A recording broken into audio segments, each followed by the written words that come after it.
Hey guys, welcome back to another installment of the Intelligent Idea Talkers podcast, for the week of Saturday, December 16th, 2023.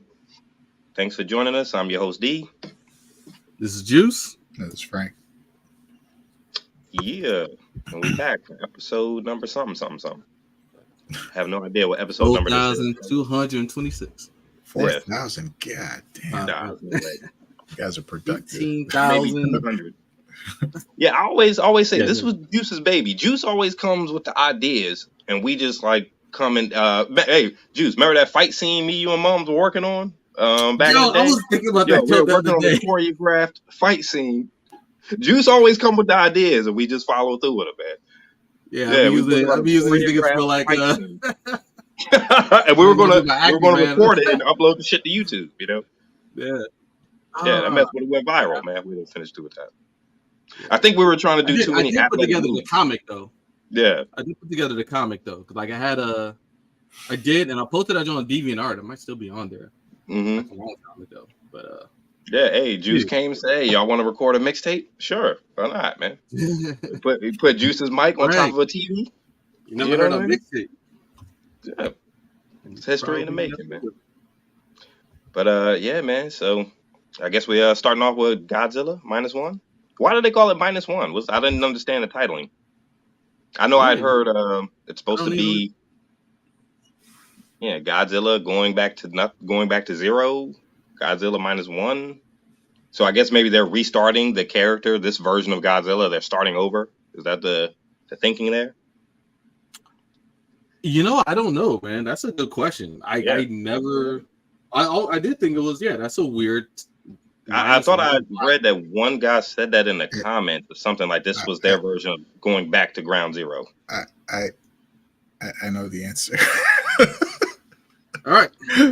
Our entertainment aficionado. So the reason why they call it -1 is because it's supposed to represent Godzilla's attack on Japan.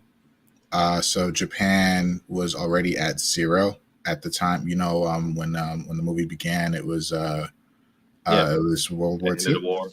Yeah, it was the end of World War II, right? So Japan was already decimated, but then Godzilla shows up and fucks it up again. So they were at zero.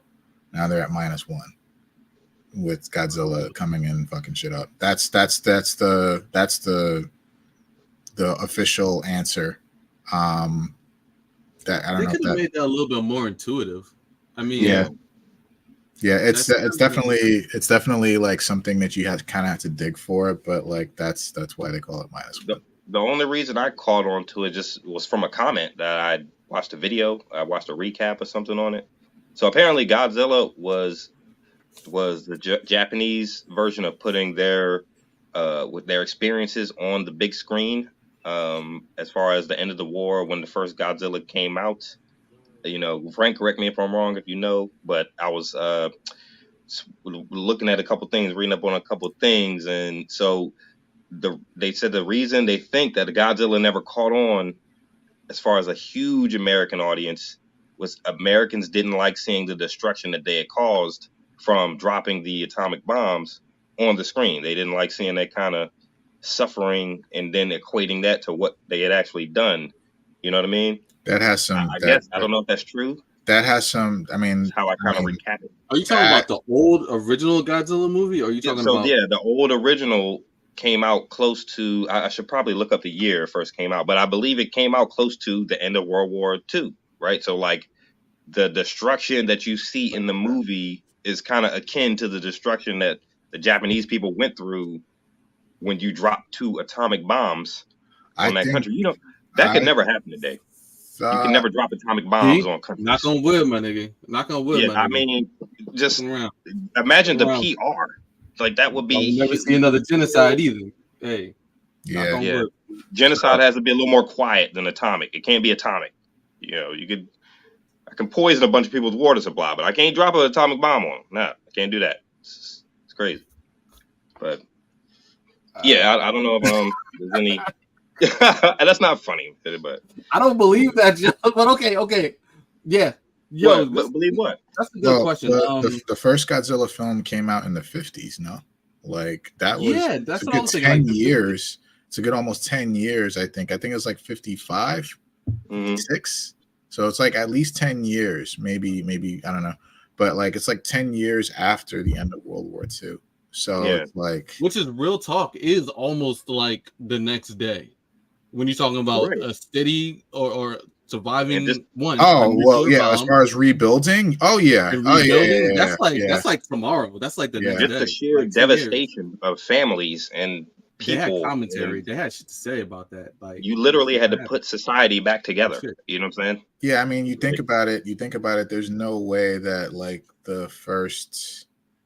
Well, I don't know. Let me not say that. But as far as propaganda and media exposure to like those sorts of certain events, you got to think about it. Like broadcast television the television wasn't invented until 1950. So it's like even then, like from the year 1945 to 1949 or 1950, it's like you know, like there's a lot of shaky information there. And then we have broadcast television that started to come out, and then you know, news shows, propaganda starts to happen, and then the movie comes out in 1950.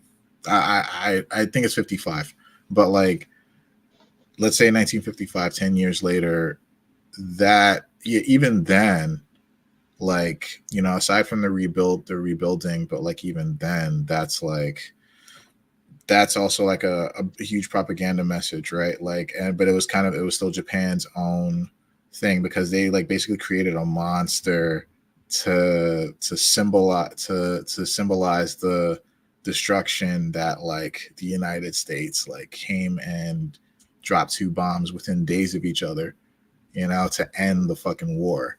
That's what I said. I don't think they could do it. Like if the United States made that move today in 2023, they would be condemned like worldwide. Like you can't devastate 2 cities of civilian. I mean, they said 30,000 people died in an instant. You know, it was ridiculous. It's crazy. And you can see that with Godzilla going through that city. Was it where did he land at? I forget.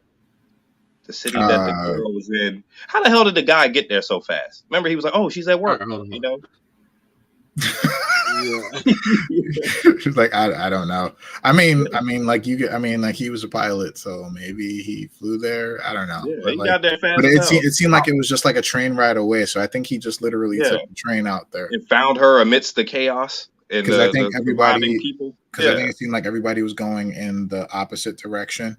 So like he was able to easily get there because no one in their right mind was heading to that city at the time, you know. No traffic going that way. No. So he was easily able to get there, but it was definitely a plot contrivance or convenience where he was able to show up in minutes. Yeah, man. I know. Find her. And find her. When that girl died, what's her name? Hiroka? I forget her name. Sorry. But when she died, when she seemingly died, when the blast came through, and she pushed him into the corner, into the alley, so the blast could catch her. I was legitimately shocked. I was like, "Wow, is she dead? She dead?" I was like, "Wow, this little girl's been orphaned twice." You know. I mean, I don't know if we're jumping around here. But like, I knew she survived. I knew she lived. It was I thought it cheapened it. Really? I was glad. Really? I was glad she lived. No, she got hit with a shockwave. That's your I don't even know how the hell. All it did was lift her up. All it did was she had an ice pack on her forehead. And that was it. I was like, what? And maybe she had a patch over her eye. I'd have been with you if it was like that, and maybe she got pushed back like maybe 50 feet. But then the fucking implosion happened. Oh yeah, and all that shit went the other way. I was like, it's over. She's putty. Like this, smeared somewhere. We didn't see any putty. We just saw regular ass destruction, right? Like we didn't see any people come back with the thing. Where did she go? Where did she go? She's probably like, oh, they were against the car. They were atomized. She probably hit her head. Hit her head on something, got knocked out, which is why she had the fucking bend on a piece of rebar or something like that. She's like, and then when the reverb happens, She probably got caught on like, I don't know, a mailbox or some shit, and she didn't come back into the frame. Like She's just kind of like she was in the refrigerator. Just didn't come back into the frame. We didn't see any blood. You didn't see any blood. Any indication that she was dead. There was zero indication that she was dead. She just got blown the fuck away. Sure. No indication she was That dead. would have been enough to kill her. Just the impact of getting blown into some rubble. She would at least had severe internal bleeding from that. Somebody could have survived that. Somebody could have survived that. And you know who survived that? She did. She survived. Plot armor. I was happy to see her when she Goku level plot armor. Like, I knew she lived.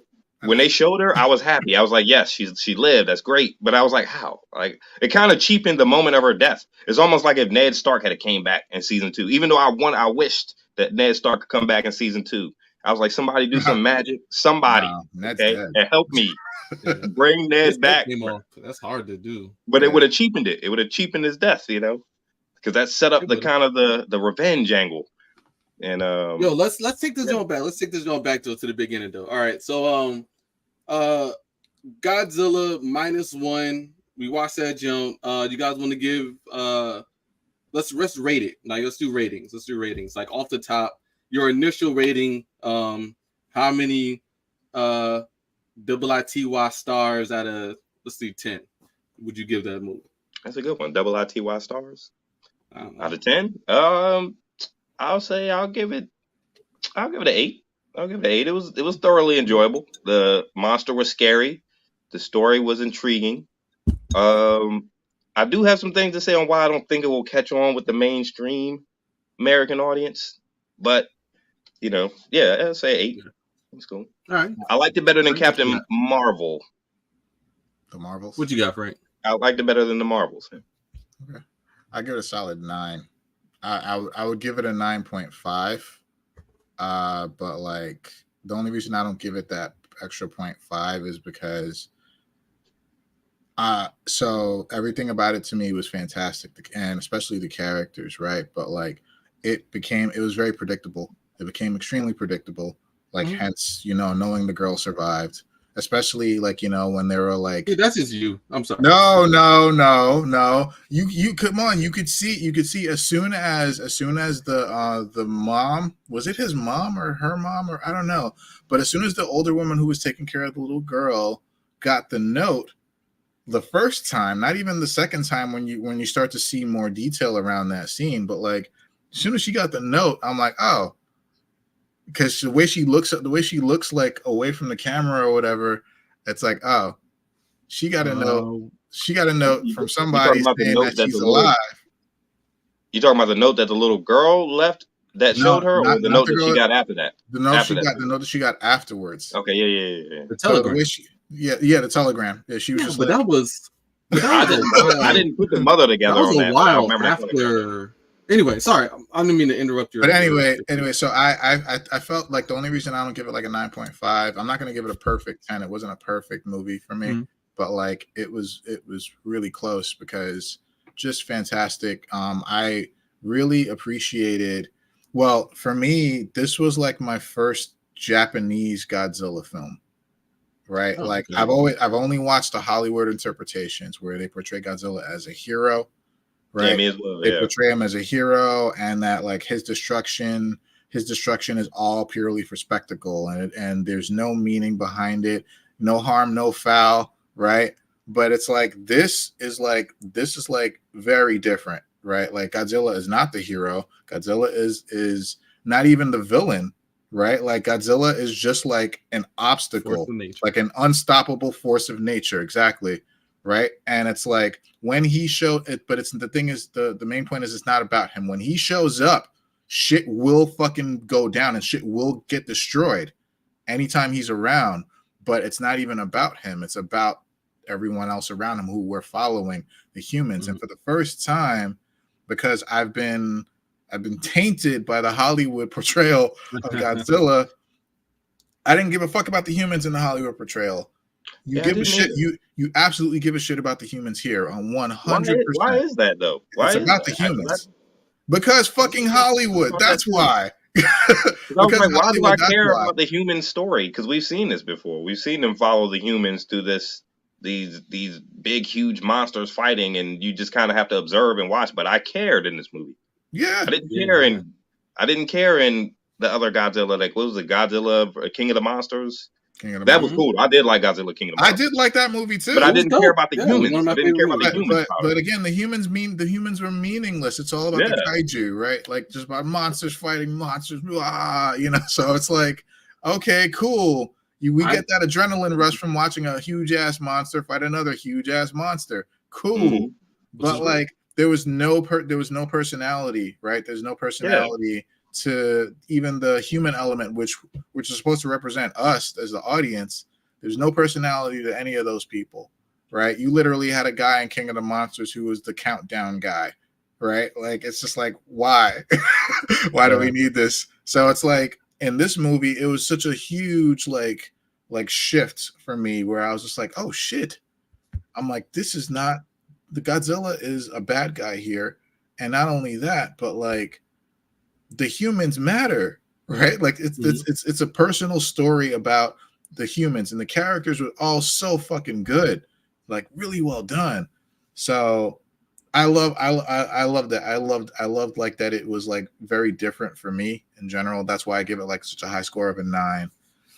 In those respects. So yeah, I give it a solid 9. All right, word. I think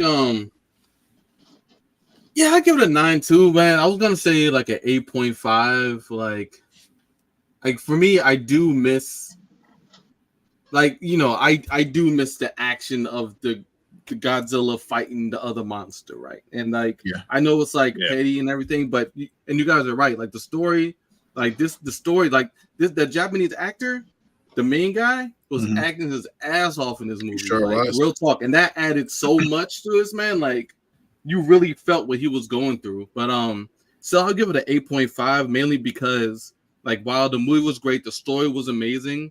I'm still like a sucker for like Godzilla. I like kaiju fights. Fights. Like it's cool seeing them blasting him and everything, right? It's dope seeing this kaiju just run through this whole like city, this whole country. It's dope seeing that he just off of a whim blasted like a crater into like his atomic blast was ridiculous.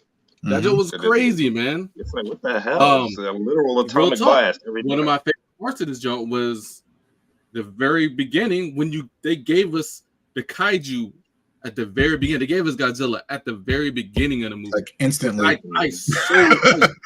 I truly appreciated that. That established a couple things, like his origin, right?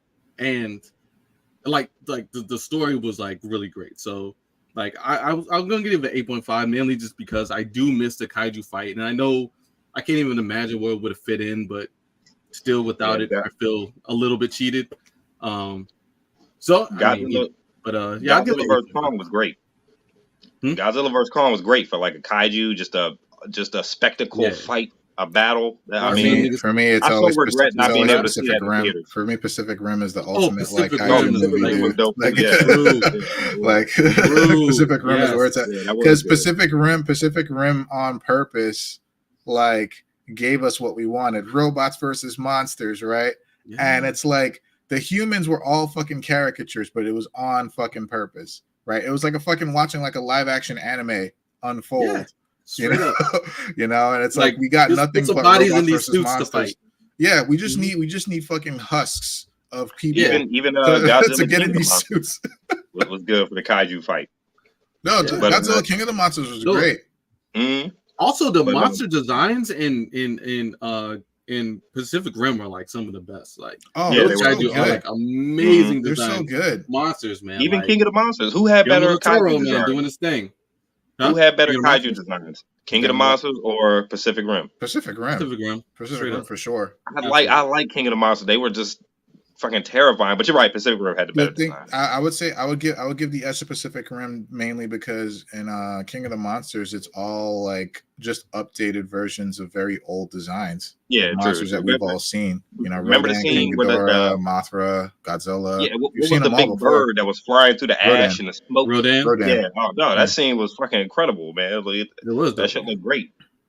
Yeah, but I mean, we've seen them all before. It's they were just updated for now, but like Pacific Rim were all like original designs, like the fucking, especially like how hype, like I don't know about y'all, but how hyped did you get?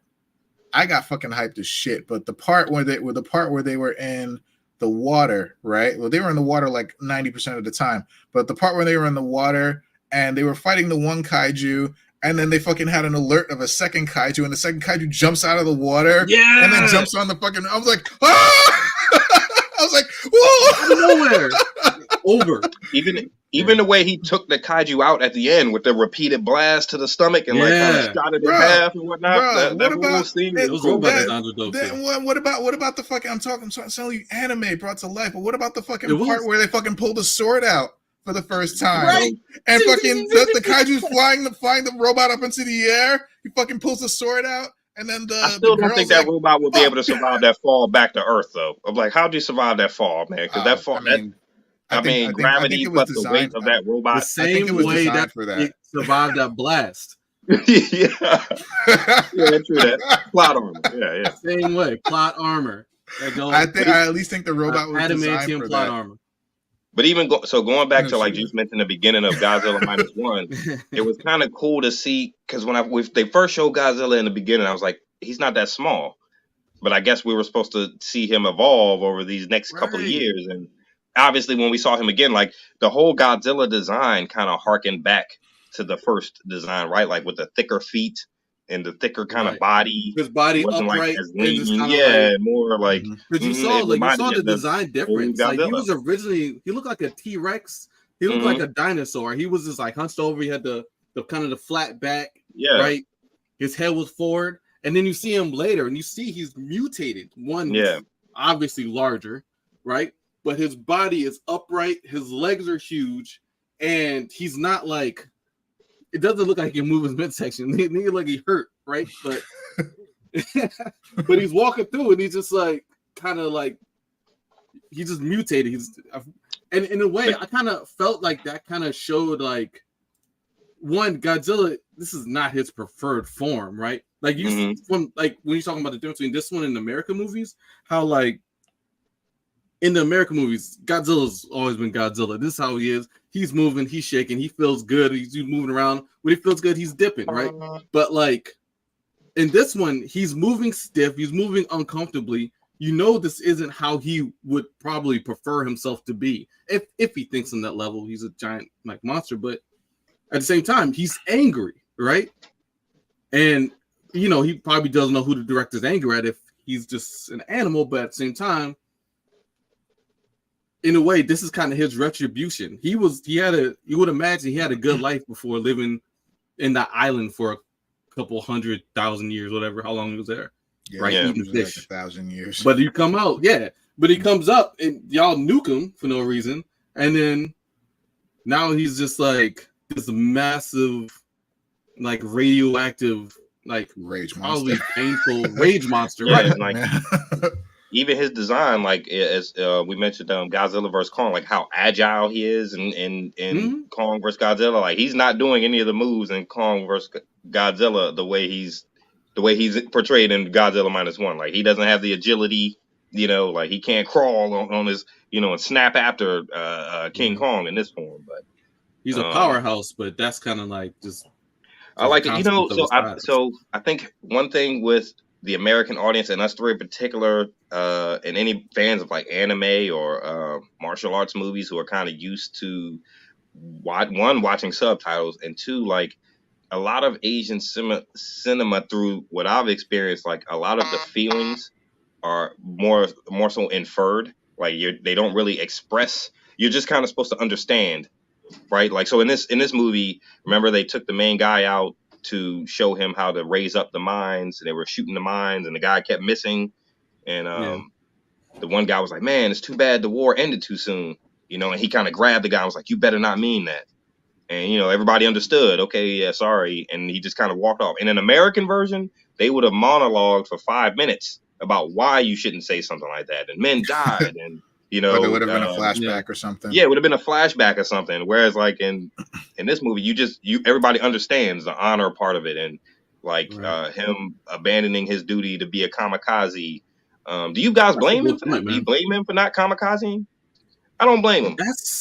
I don't know, the guy man. was like right. The war is over. Why sacrifice myself for something that, you know, is a law? Is I can see the honor part of it because it's your country, right? And you want to die honorably. But yeah, I didn't blame him in the moment for getting scared. He's human, man. He was scared. I know it was like his job, but yeah, I agree with you. I don't blame him because, you know, he probably wanted to. I mean, you know, the reason why he didn't was because he was scared, right? But like, maybe there was a deeper reason behind it. But yeah, he had yet to find what that deeper reason was. Maybe he wanted to live on a truly like subconscious level. He wanted to live, so he got scared. Also, think about the cultural like aspect of this, because when he you see him avoid trying to tell people that, like, that's not something that was accepted. He not only was he ashamed, others were ashamed of him. Yeah, there was no perspective. It was like, hey man, you had to do what you had to do. You know what I'm saying? Like they like, especially like, so Japan in that era. And I'm not going to talk that much, but I don't know, but like, I know for a fact that there were stories where there were a lot of like, Japan has a very specific culture, and that culture is head down, do what the people up top say, right? And that goes all the way down to like to like the children, like always. So if somebody up top says do something, and if that something is, hey, cut your guts out, ain't nothing to it. You got to do it, right? And then him just like kind of breaking that taboo, or him creating that taboo essentially, and breaking that norm, especially in something where it definitely it wasn't right that he should have had to do that from our perspective, and two, like it was true. The war was essentially over. There's nothing that would have been gained by him killing himself. But even the pilots at the base, when he landed, they knew the war was over. And they were like, that's what the guy was telling him, like, why sacrifice yourself? He was like, yeah, what you doing? And there was that one guy, right? But everybody else was looking at him like, this month, right? Yeah. And you just understood it. They didn't have to explain why everyone was looking at him like that. Where in American cinema, you would have had to explain all these things, you know. And I think I don't know. I'm not going to say the American audience would have been the other way around. I'm not going to say the American audience is not smart enough to figure those things out that go unsaid, right? But you know, the American kind of thing is to, and see, we're used to it from watching anime and from watching you know, movies that we watch, and so we can kind of get those unsaid feelings and emotions that are coming through. But yeah, I don't know. I don't think the majority of the American audience will glam onto this movie, and it's kind of a shame because I think this movie deserves it. It was good. I mean, honestly, I was never bored. The movie's been getting a lot of praise from American reviews. So, you know, I'm not sure. Surprise movies. Yeah, I know the theater I was in, and it was yesterday midday, but the theater I was in had 5-6 people in it. You know, and it was midday on a Friday. So there was only like 2 other people in the theater with me. It was like a Thursday, or it was like a Wednesday or a Thursday afternoon. Yeah. Yeah, there was like, I think it was like when me and Claudine went, it was like 20, and we went to Fredericksburg, but like it was about 20 people. Like it wasn't super packed, and it was a weekend. Like a 6:30 showing. But again, like, how many previews have you seen for this? Yeah. Right, there's been like next to no. I saw one for this. Yeah. Like literally, I think all of us here and you know, everyone who's gone to see that movie has been strictly word of mouth. Yeah. The only reason I went to see it is because a friend of mine who's also a big movie guy, he was just like, you got to go see Godzilla -1. And I'm like, what the hell is that? Like, Godzilla minus one. And he's like, yo, you gotta just go see it. And I'm like, all right. So I actually tried to look to see if it was playing locally, and they're like, nah, you gotta like search how far and wide. But I found a Regal that was playing it.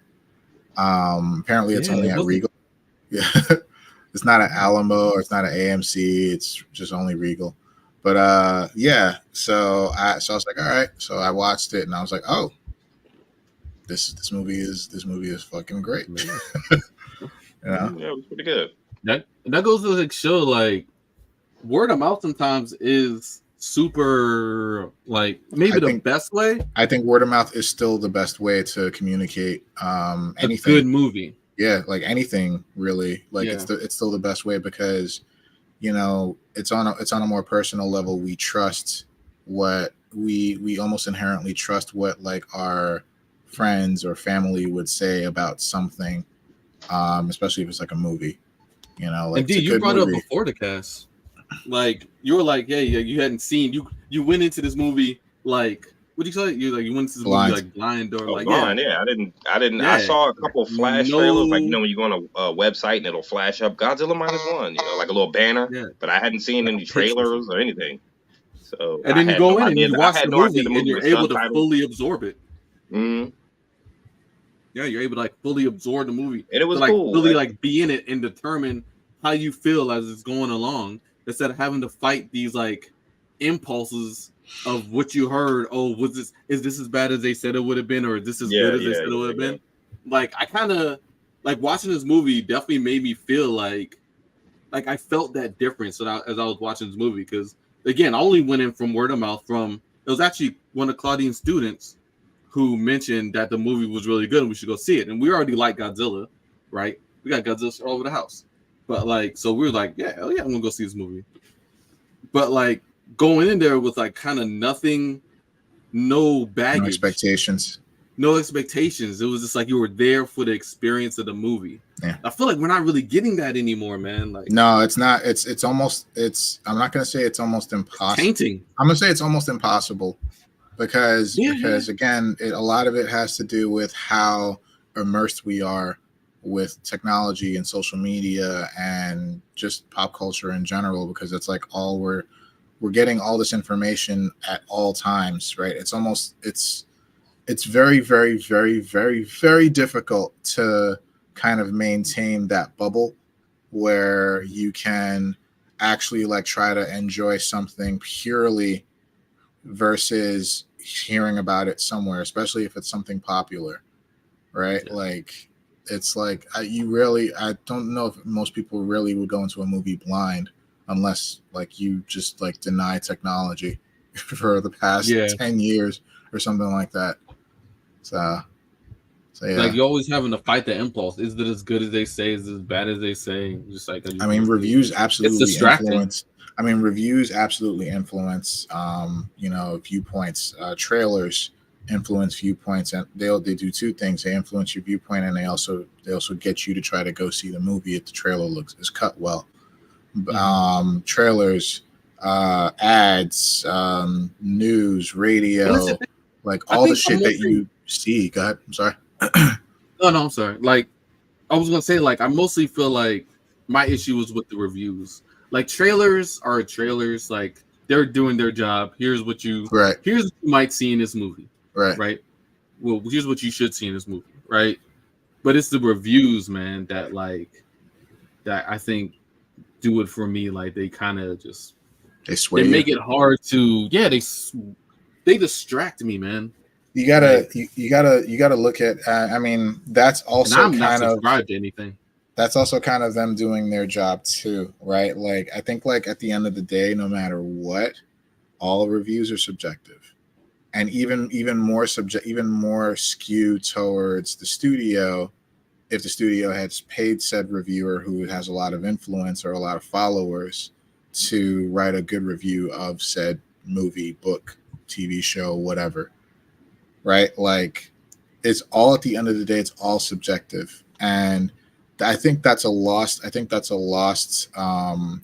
form of cognition, like in society, whereas like no one can really think for themselves anymore, right? Everyone is always trying to look at Let's Plays or look at video reviews or look at like a comics explained thing, or just like being immersed with what this other motherfucker is saying. And it's like, have a thought for you. Like, I'm just trying to say, like, have a thought for yourself, not you, just generally speaking. People should have thoughts for themselves and try to go experience a movie like D did, right? Like, experience a movie this way, read a book this way, trust word of mouth, but trust word of mouth because it's coming from your close circle of people, right? But like, you know, go experience something without being influenced by the millions of other people who are saying all this shit about whatever said movie. And all these other people are mostly negative, and for the sake of just for the sake of being heard, probably not really because they dislike or trying to stir up some conflict. Exactly, because that gets attention, that gets likes, that gets views, that gets clout, whatever have you. Like that's all fucking just over there, right?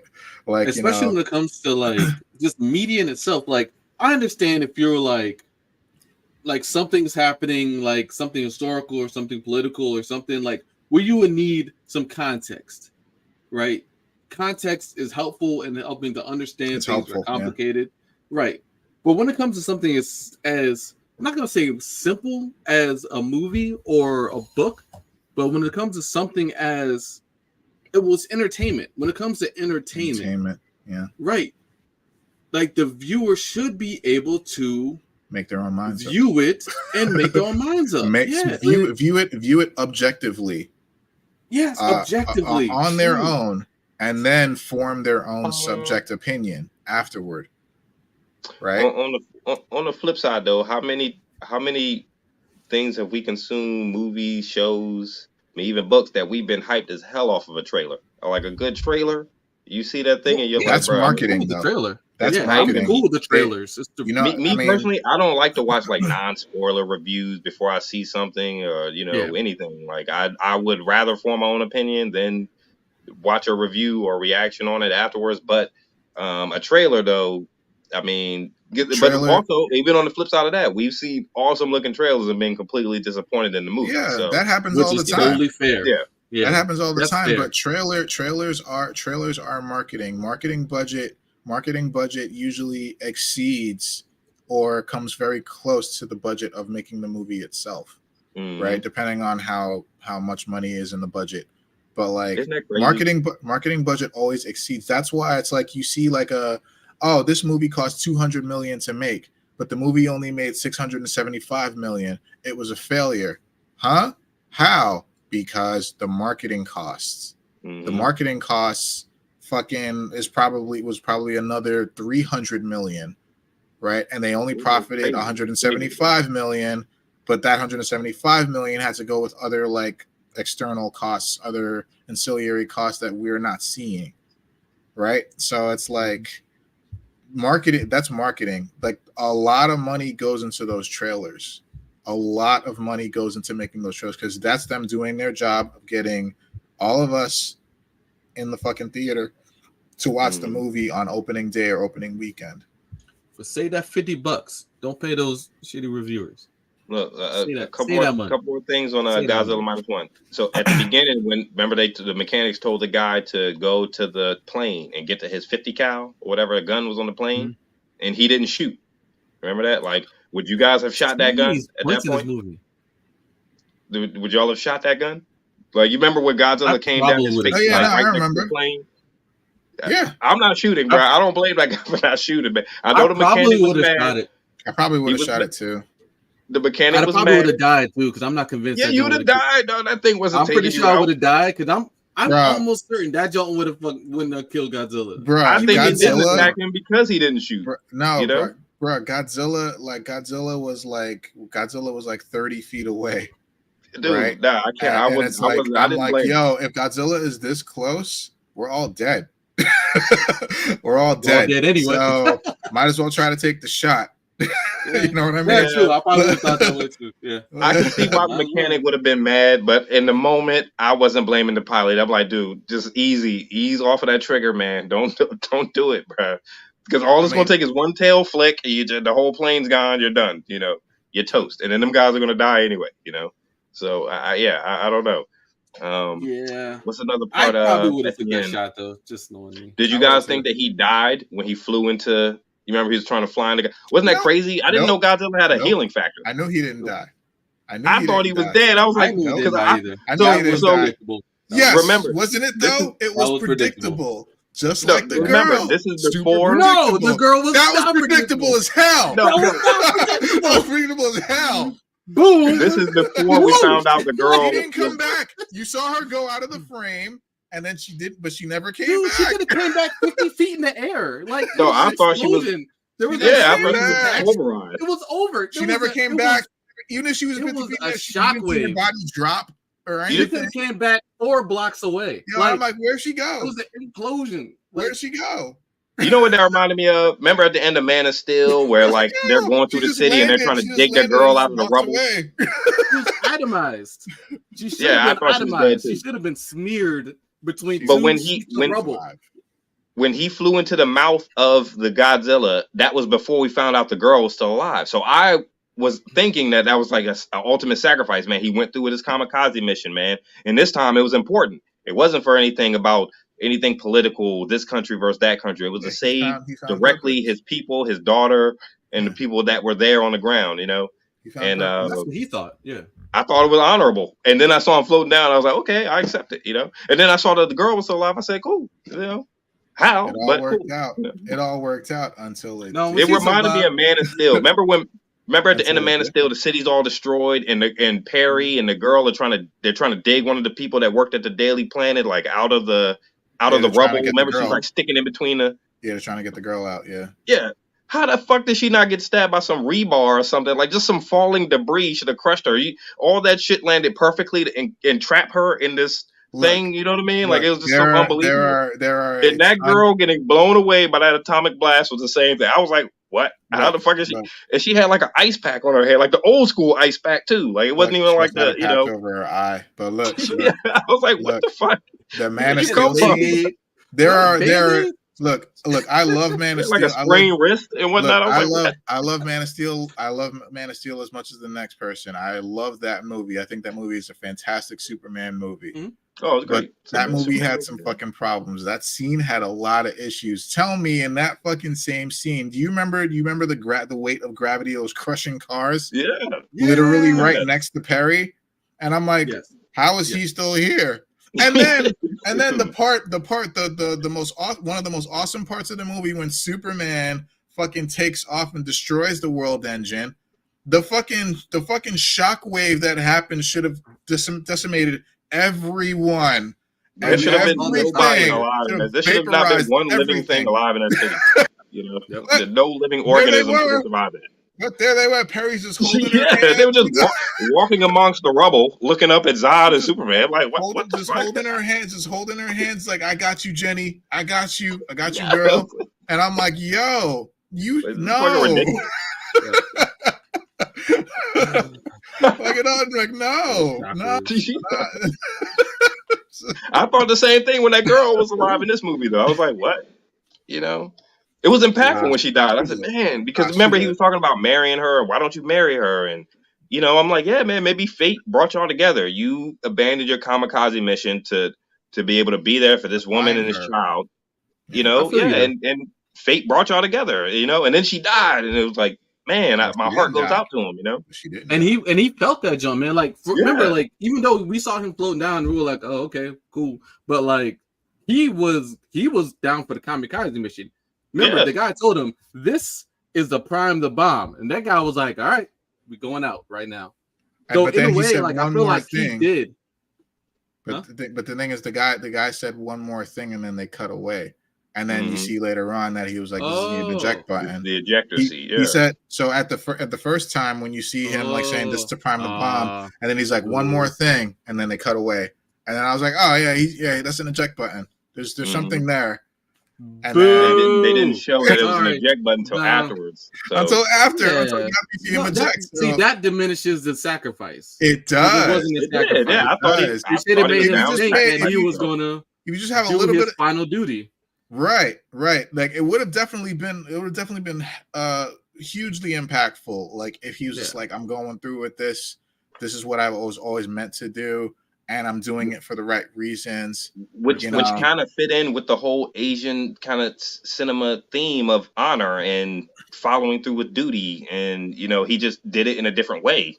And I think the ejection button did cheapen it a little bit, but maybe that's the Hollywood side of them coming out where like, no, I mean, the hero live.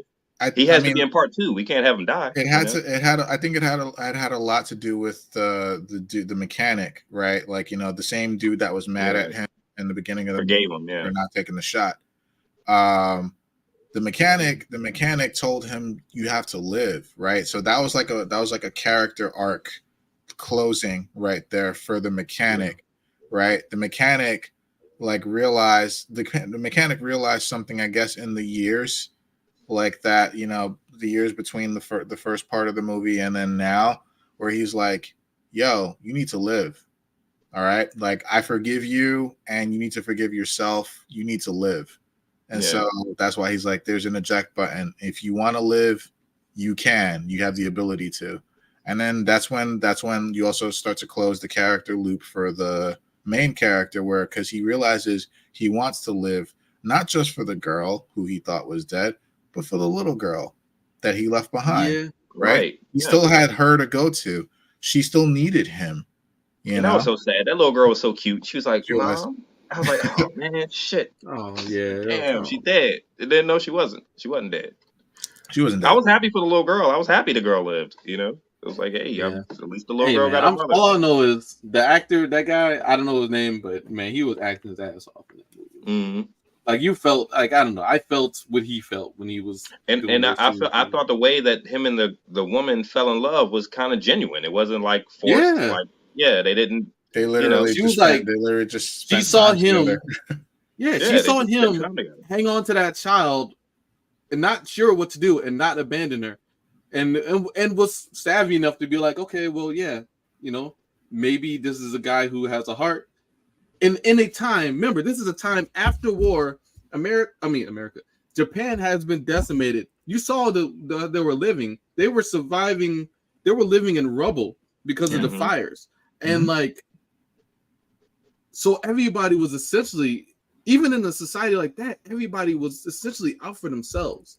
Yeah, and the fact that he still was in a position in his heart to just be like, I'm not going to just leave this kid here on his bench.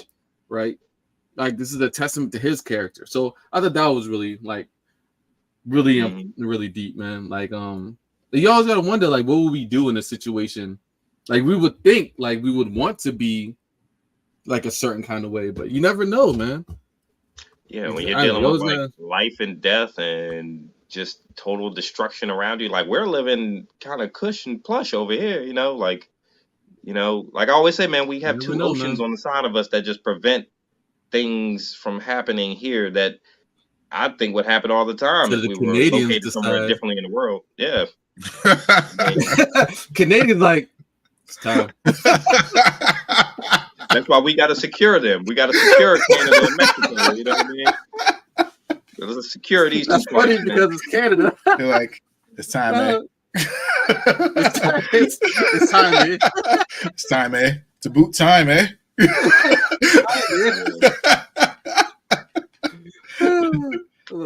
But all we can do is look at those experiences on the screen, on the movie screen, TV screen, and wonder what we would do. But who knows, man? Like, would you fly your plane into the mouth of a giant 40-story tall dragon? It's different. It's different culturally. I don't know. I'm not about that smoke. I want to live. Like if I had the option of an eject button, then I would follow through the plan. And I'm like, I'm gonna let everybody know, like, I am ejecting from this plane. That's I will be ejecting from this plane. I want to wonder if I'm going to kamikaze in this time. I'm ejecting. I'm letting y'all know. Where y'all gonna pick me up at? Y'all gonna pick me up, right? I'm gonna make a sweeping announcement at the fucking strategy meeting. I'm like, by the way, He's like, oh yeah, you're gonna fly this plane into Godzilla and blow up. And I'm like, no. There's an eject button on that plane. I will be ejecting. Hey, everyone, I have an announcement. I will be ejecting from this plane. I want to live. Straight up. All of y'all need to know. You will be seeing me again. Button. You could be on the side of the plane. Hey, if there's no eject button, you be that joke with your hand on the steering wheel and one foot on the gas of the plane. You're like, all right. Did you let go and just jump out the last second? I'm like, everybody, I'm like, y'all will be seeing me again. You will be seeing me again. I'll see you at dinner. Right back. That shit would be scary though, floating down towards the ocean surface on a parachute, knowing there's Godzilla-like creatures beneath the surface of it. You know what I mean? Like shit, I wouldn't even want to go in the water, man. I would never go to the beach again in my life if I was in this movie. Like I'm never going near the ocean again. Though. Like I don't know if there's another Godzilla now. Wait, say again. John had a healing factor that I hadn't seen that before. That was that mind blew up in his mouth. Even if you saw at the end of the movie too, right? Like they thought mission accomplished, and then you see him growing back. So and then they cut away, which is like a whole new thing. What's that about? I mean, so that was cool. Hey, am I tripping? Did you guys see at the end of the movie on the lady's neck? Did y'all see some shit? What do you mean? I don't know. Maybe subatomic burning as her flesh melted away. You know what I mean? I don't know. That's right. So like, me and Claudine, I think we both thought we saw the same thing. The very last scene when he was hugging her, when he found out she survived, there was growth like thing on her neck. Yeah, there was something on her neck. I did see that. I'm not sure what that was. I don't know what that was. I don't follow Godzilla in that fashion to know if that was a thing. So yeah, I'm not sure what that was. Yeah, I don't know either. I mean, they're definitely adding like some like angles to the Godzillas. Like I saw Shin Godzilla, and there was definitely that. How was that? I heard that was good too. It was good. It was weird. It was very unlike Godzilla. It was an interesting movie. It was very interesting. Like I want to see it because you should definitely check it out. I'm going to spoil it. The guy who directed it is the same director for the Evangelion anime. The films too. I didn't know that. The rebuild films. Yeah, Hideaki Anno. That makes a lot of sense. Oh yeah, I mean for a kaiju movie, yeah. I mean Evangelion was basically robots versus angels, but like monsters, awesome. Right? So yeah, you definitely check it out. It's a good movie. Yeah. Yeah, man, that movie was really good, guys. Yeah, I thought it was good, man. It was good. So, but I do think you have to kind of have a history of watching anime or Asian, Japanese cinema to fully appreciate the nuances of this movie. I don't know if a lot of people would have that. Like, I don't want to call anybody out, but in particular, my girlfriend would never go see this movie. She doesn't have that kind of. Well, did she go see the other ones? No, dudes, no. We didn't. Well, I mean, this one was different. This one was different. It wasn't. We invited her to the movies to see like Endgame. No, I don't want to waste your money and all that. Okay, all right. Well, don't be mad when we leave you. But this isn't kind of not that movie, right? Like you yourself, come on, you said that like you're giving it a lower score because you were expecting kaiju fights, right? But like I wasn't expecting it, but it would have been. You missed it. Yeah, missed it. Mm-hmm. Oh yeah, I will say I wanted Kong to show up or something, Ghidorah, like I did. Like I watched King of the Monsters before. Going to see that one just like on a fluke because I like the movie. Anytime Ghidorah pops up, I'm ecstatic, right? So, I did see it and I was like, oh, so good. And I mean, it's very different. Not even expecting it to be the same, but you still missed it. I missed it. I missed the intimidation of Did you like Kong Skull Island? I did, yeah. Oh, yeah, man, I love these movies, man. That whole like kind of monster verse they're trying to start. I don't know if that's still a thing. Did you guys see is the you got some comments by the way. But did you see the trailer for Godzilla? We getting a review? Godzilla versus Kong 2, or what? I forget what they're calling it, but like, so that like after seeing -1 and looking at the looking at the quality of this new Godzilla and Kong movie, I was just like, God, this is just this like I don't know if I can go back. I don't know if I can go back. Like seeing Godzilla and Kong running like upright like this towards. I saw that feed. I saw that trailer, and I'm just like, oh, yeah. I'm just like, you know, and I'm like, oh, like I don't know about this. Like, the new Empire. Thank you, Claudine. Yeah. But like, yo, I was looking at that. I was like, ooh, especially after seeing like the quality that was -1, you know, caring about the humans. I'm like, we're going to go back to not giving a fuck about the humans. And we're going to see these monsters kind of fight each other, but team up together to fight a bigger threat. Or who could it be? I don't know. But like, I don't know if I'm here for. I don't know if I'm here for that. Oh, I'm there for it. I don't know if I'm here for that one. I don't know if I'm here for that one. I love. You know what I watched last night? Me and Claudine, we finished last night. Godzilla versus Megalon. Oh wow, that's like, bro, that was like some WWF. Like Godzilla's that joke, like bodying these, like they don't talking like this, like. No, it's a show. It's a performance, man. But like it's cheap and corny and like it is fun. And you have to remember, yes, Godzilla, like Claudia mentioned this earlier, like the original Godzilla's definitely social or not environmental commentaries and social commentaries. Lots of depth.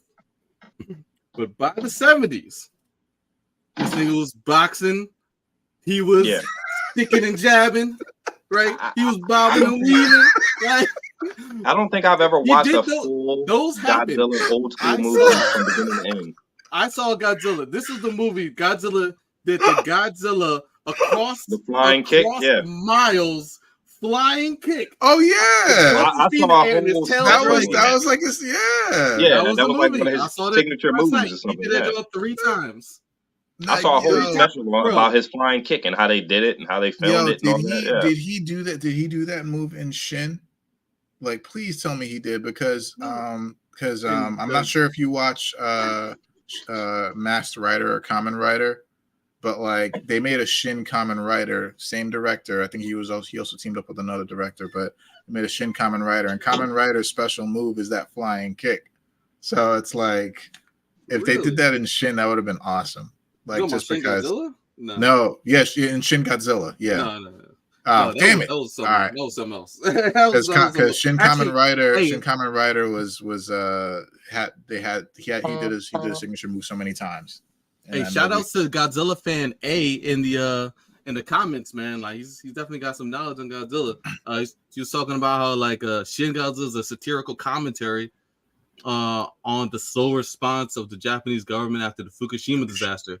Mm-hmm. Yeah, that's a good point. Like that was, true. I'm definitely more interested, especially after watching -1. I'm more interested in watching Shin now, because I heard before -1 that Shin was the best Godzilla movie ever. And then I was like, oh, okay, cool. And then -1, I'm like, well, I think that might be now the best one. But like, I'm definitely excited for checking it out. Godzilla -1 definitely had a lot of commentary on the lack of response from the Japanese government as well after the war. Like how, like, remember, there wasn't the government that put together these fighter jet and these big boats. This was like private citizens who pulled all these resources together in order to take down Godzilla, right? Like that was definitely something like I hadn't expected that. It was kind of insightful, you know? Like the government just wasn't doing what they were hiding. They were trying to hide that Godzilla existed. And then when they showed up, they were just like, even in real wartime, like you'd have to imagine it'd be hard to, logistically put everything back together that level of devastation occurs, you know. So I guess that's in keeping true with real But that life, would be right? their Like, job. there would be a slow response. I mean, hell, there was a slow response by the U.S. for Hurricane Katrina. You know what I mean? That shit was, you know, it was a hurricane. So yeah, I mean, I think that's what governments do. They slowly respond to disasters. So They respond slowly. a lot of times you see the private citizens are the ones who respond faster, right? Like, I mean, speaking of Hurricane Katrina, you had people that, you know, from Canada who were volunteering to go down there, who were ready to go, you know. And, you know, meanwhile, it took what, 4 days before, you know, any kind of FEMA relief efforts happened. So I don't know. True. We even had, shall I bring it up? Remember we had Kanye West speaking truth to the goat, speaking truth to power. I knew you still had some feelings for Kanye. I knew somewhere inside there was still something that you liked about Kanye, man. Okay. Hey, what was that? What's that verse? Was that Kanye verse? I missed the old Kanye. Mm-hmm. Yo, he's definitely batshit. That is all. Batshit. I missed the old Kanye. Yeah. This new nigga crazy. He had new comments. He had new shit to say. Yeah, I saw it yesterday. Yeah. I saw it yesterday. I think I saw something too. Yeah. Gone. Where he was saying He's something. Gone. All right. I move into the Kanye segment. Yeah. Sorry. Man. Whenever you say the name, it just PTSD. Speaking of celebs, man, y'all want to go to the Jonathan Majors, man? At least touch on the video. Speaking of celebrities, you know. For sure. Man, who wants to introduce this story? Did we all watch the video? Yes. Yeah. What are your first initial impressions of it? Damn. So I got 2 questions. Yo, pretty much. All right. So what? It's like, ooh. So TMZ released that video, right? TMZ released a video of titled Jonathan Majors and what's your name? Fight. Sorry, I had the links up and I got distracted and lost everything. Hold on. It is.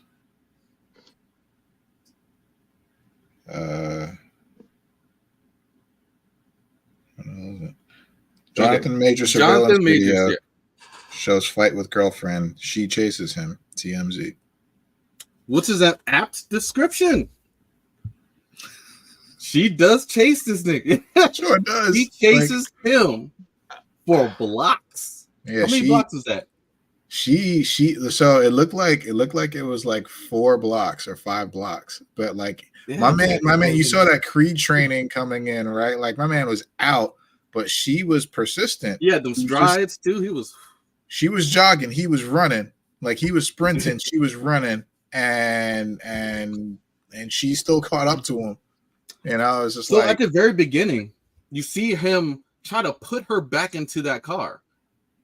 Because he was like, whatever was going on, right? And we're not saying that we know what's going on with them and their relationship, whatever. We're not speculating. We're just going on by what we saw in the video. He tries to put her back into the car and he tries to leave, and she jumps out again.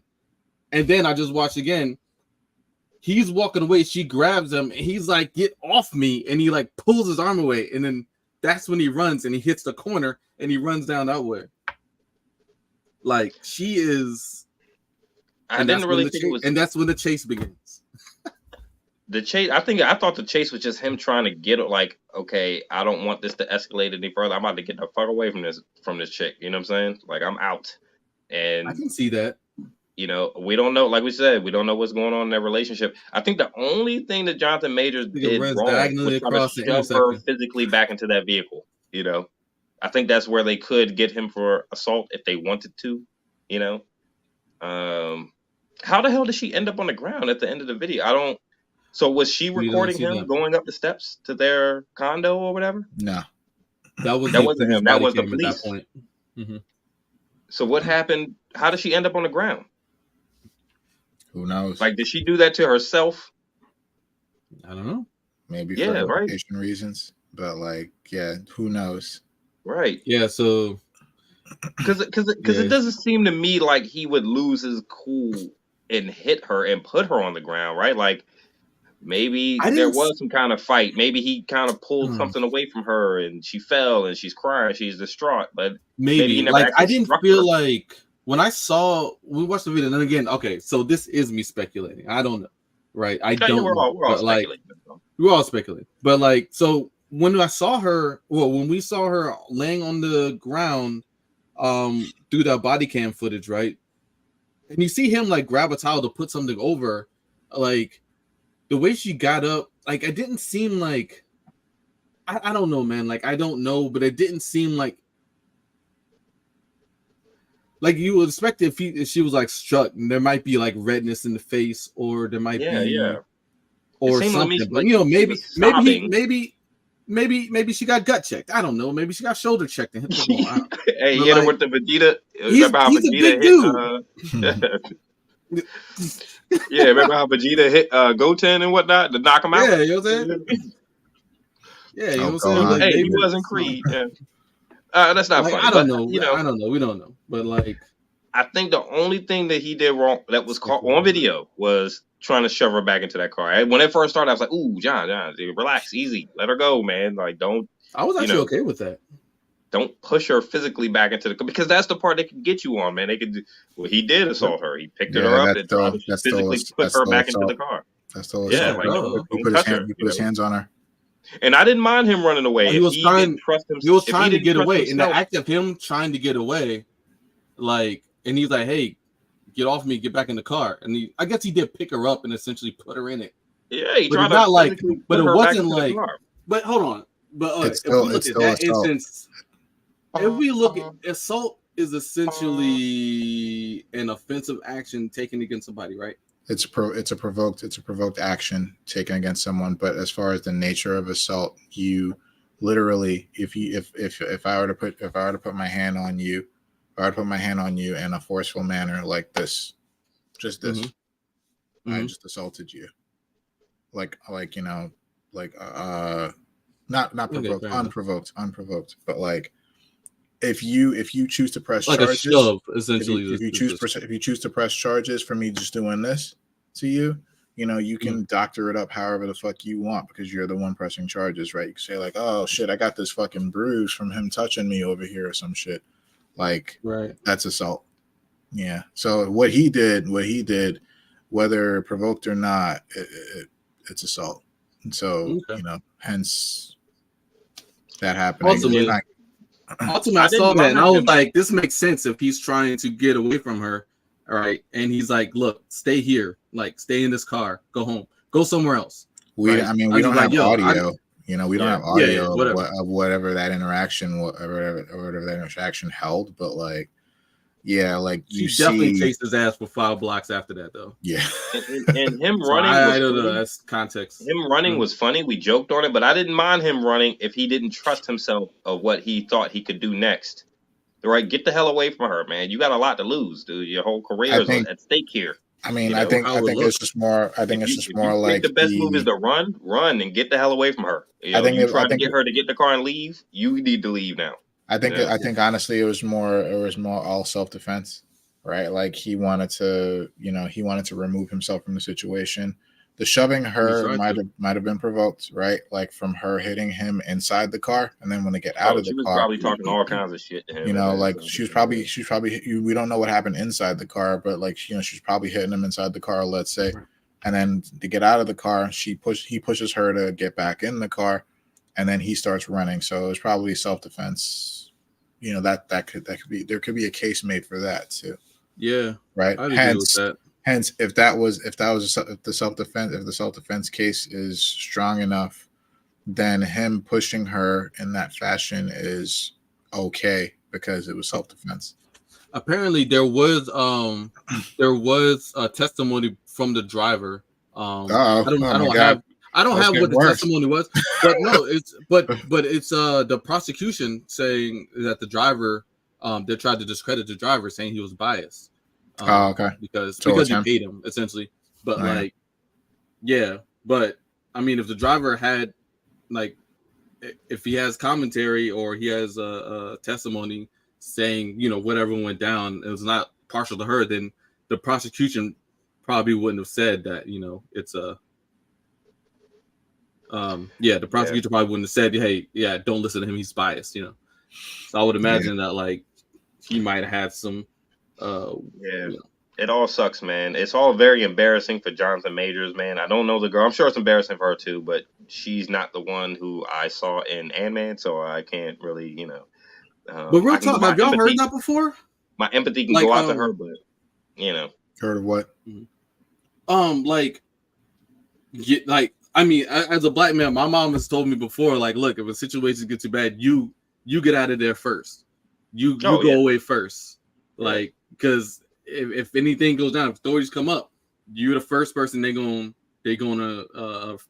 mess with, right? So I've been told that before, and I feel like him running, I felt that, I felt that as like I think you said earlier, I don't know what word, but I felt it was like self-defense. Like, something's going on down here. She's not listening. She's not being reasonable, and I can't be here because no matter what goes down, this is on me. No matter what happens, so I have to leave, right? I mean, we saw him running, and I was like, this is a black man running for his life, essentially. Yeah. Like, not to over embellish or like to. It's a little over embellishing, yeah. No, I but mean, isn't he though? Because his life is on trial right now. I think True, that's but he wasn't running for his life in that moment. I think he wasn't. That girl. No, I think he was. Because imagine, he might have been running for his career, but not for his life. Well, dude, we live in a society in which you have to work to live, but right? that girl was not a threat to him. If you lose your job, the only problem you don't know to that. You don't know what she was saying. The only problem to the self-defense thing is there's no footage of them inside the car to see him being assaulted, but we saw him assault her. So that's the only pushback to that. Well, we saw, and she was not a physical threat. But she pulled him. When she pulled him, that was also assault, I would assume, right? Yes. She was not. So we saw him run from the assault.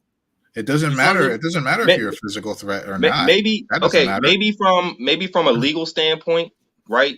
It doesn't matter if she was a physical threat to him, but from a societal standpoint, it does, because we all know that girl was not going to do anything. It's always expected of the man to keep his cool, right? If a woman comes out and slaps you upside the head, you are expected societally to keep your cool and to maintain your composure and hold it in.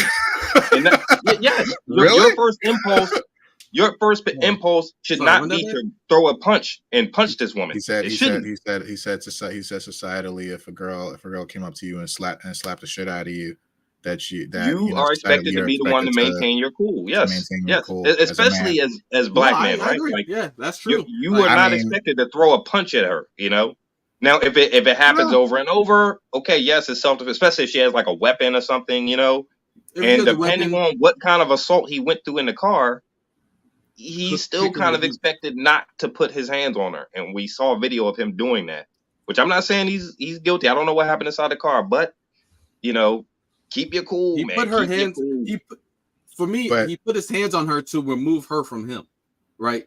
Like that's what at least in my interpretation, I saw him try to put her away from him, because it wasn't like this, and it wasn't like this. It was this. Yeah.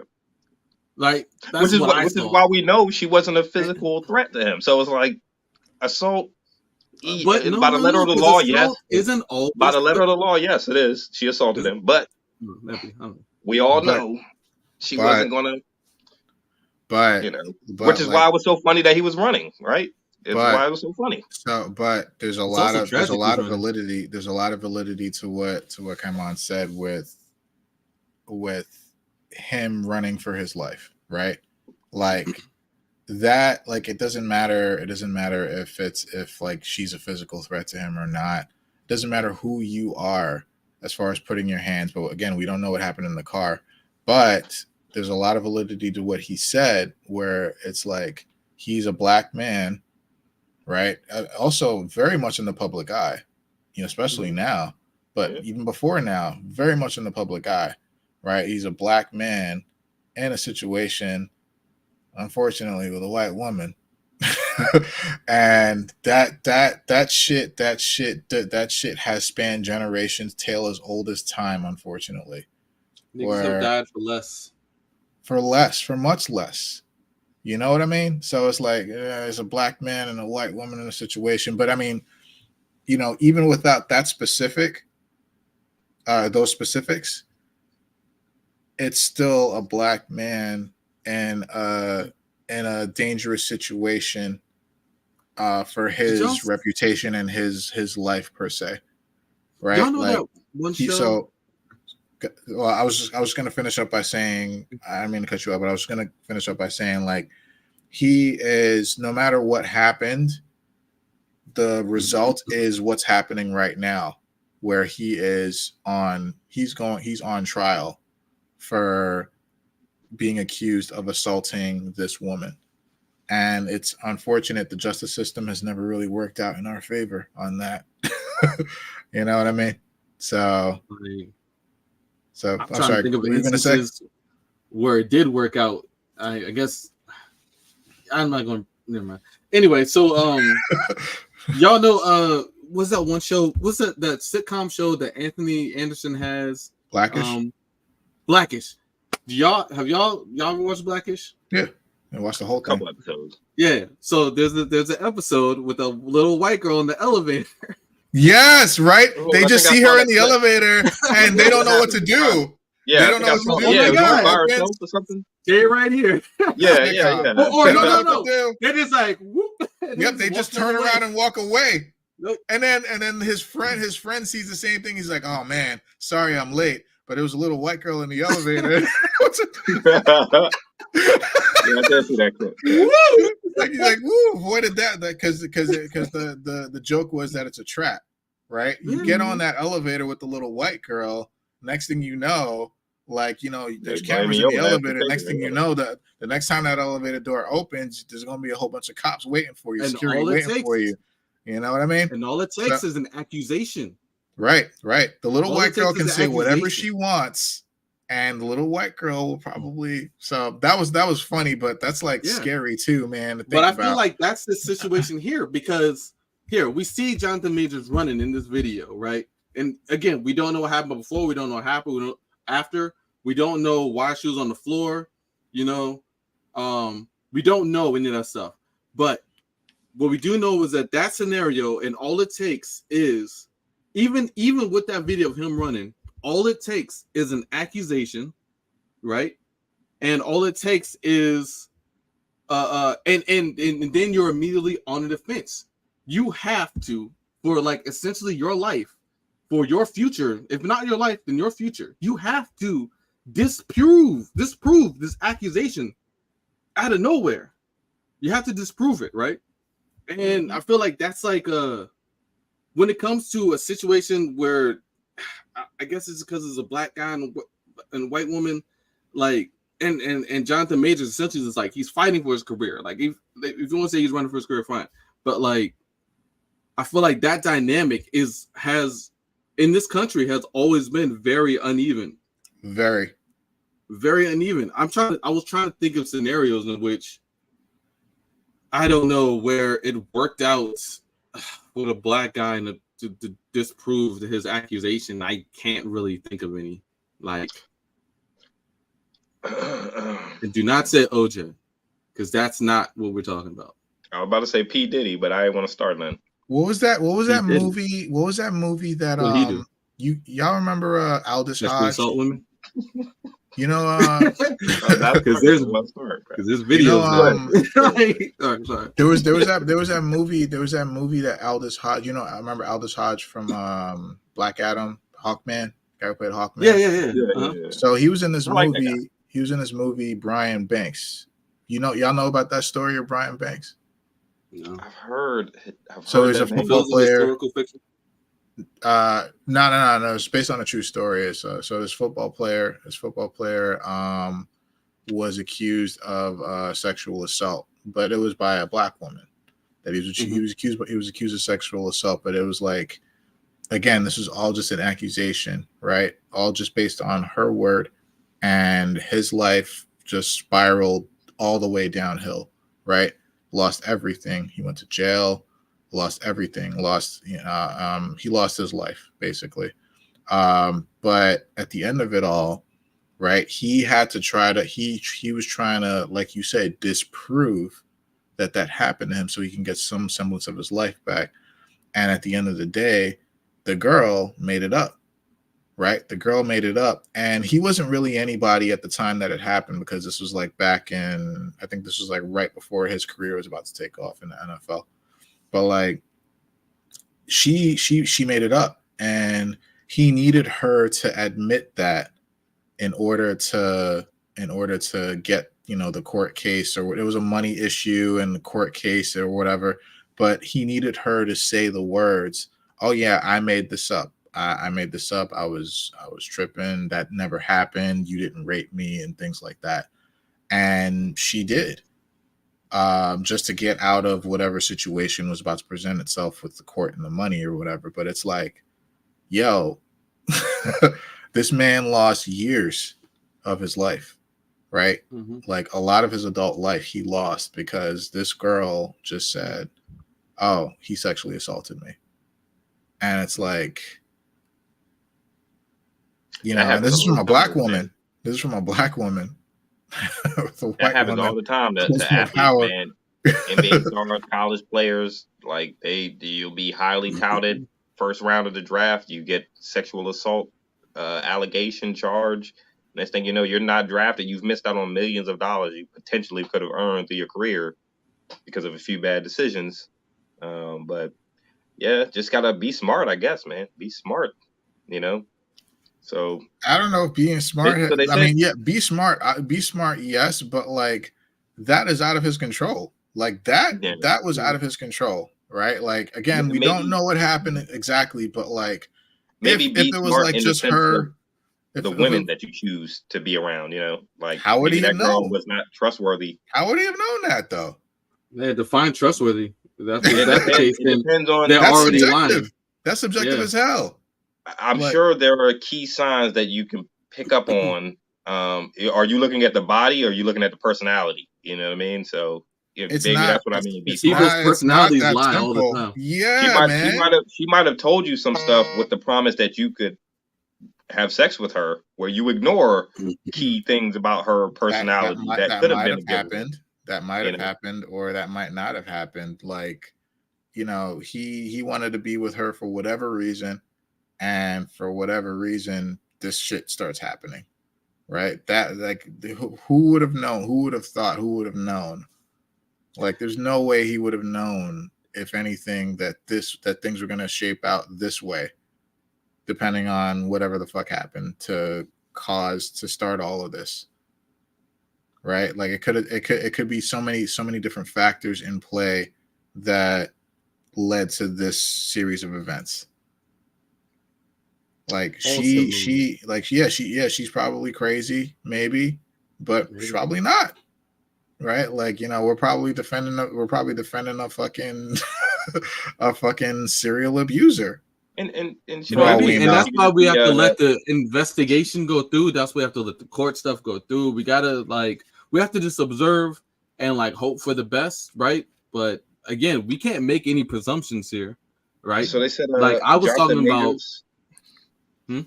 They said Jonathan Majors was arrested on charges of strangulation and assault. So what part was the strangulation? What do y'all think that was? Like maybe trying to shove her back into the car? That was the assault. No, I think that happened inside the car. If that was the case, strangulation thing. Yeah, she probably slapped the shit out of him. That shit hurt. He was like, "Bitch, come here." You know what I'm saying? Who knows? Who knows who started it? No one knows.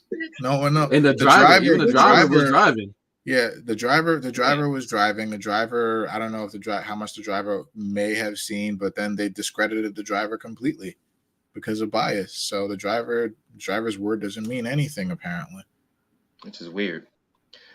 I got a little. So according to the LA Times, if convicted, Majors faces up to a year of jail time. Damn, that sucks, man. Since the actor's arrest in March, the 34-year-old's meteoric rise to Hollywood stardom has come to a halt. He has been without work and reportedly was dropped by his publicity and management firms and cut from several film projects and ad campaigns.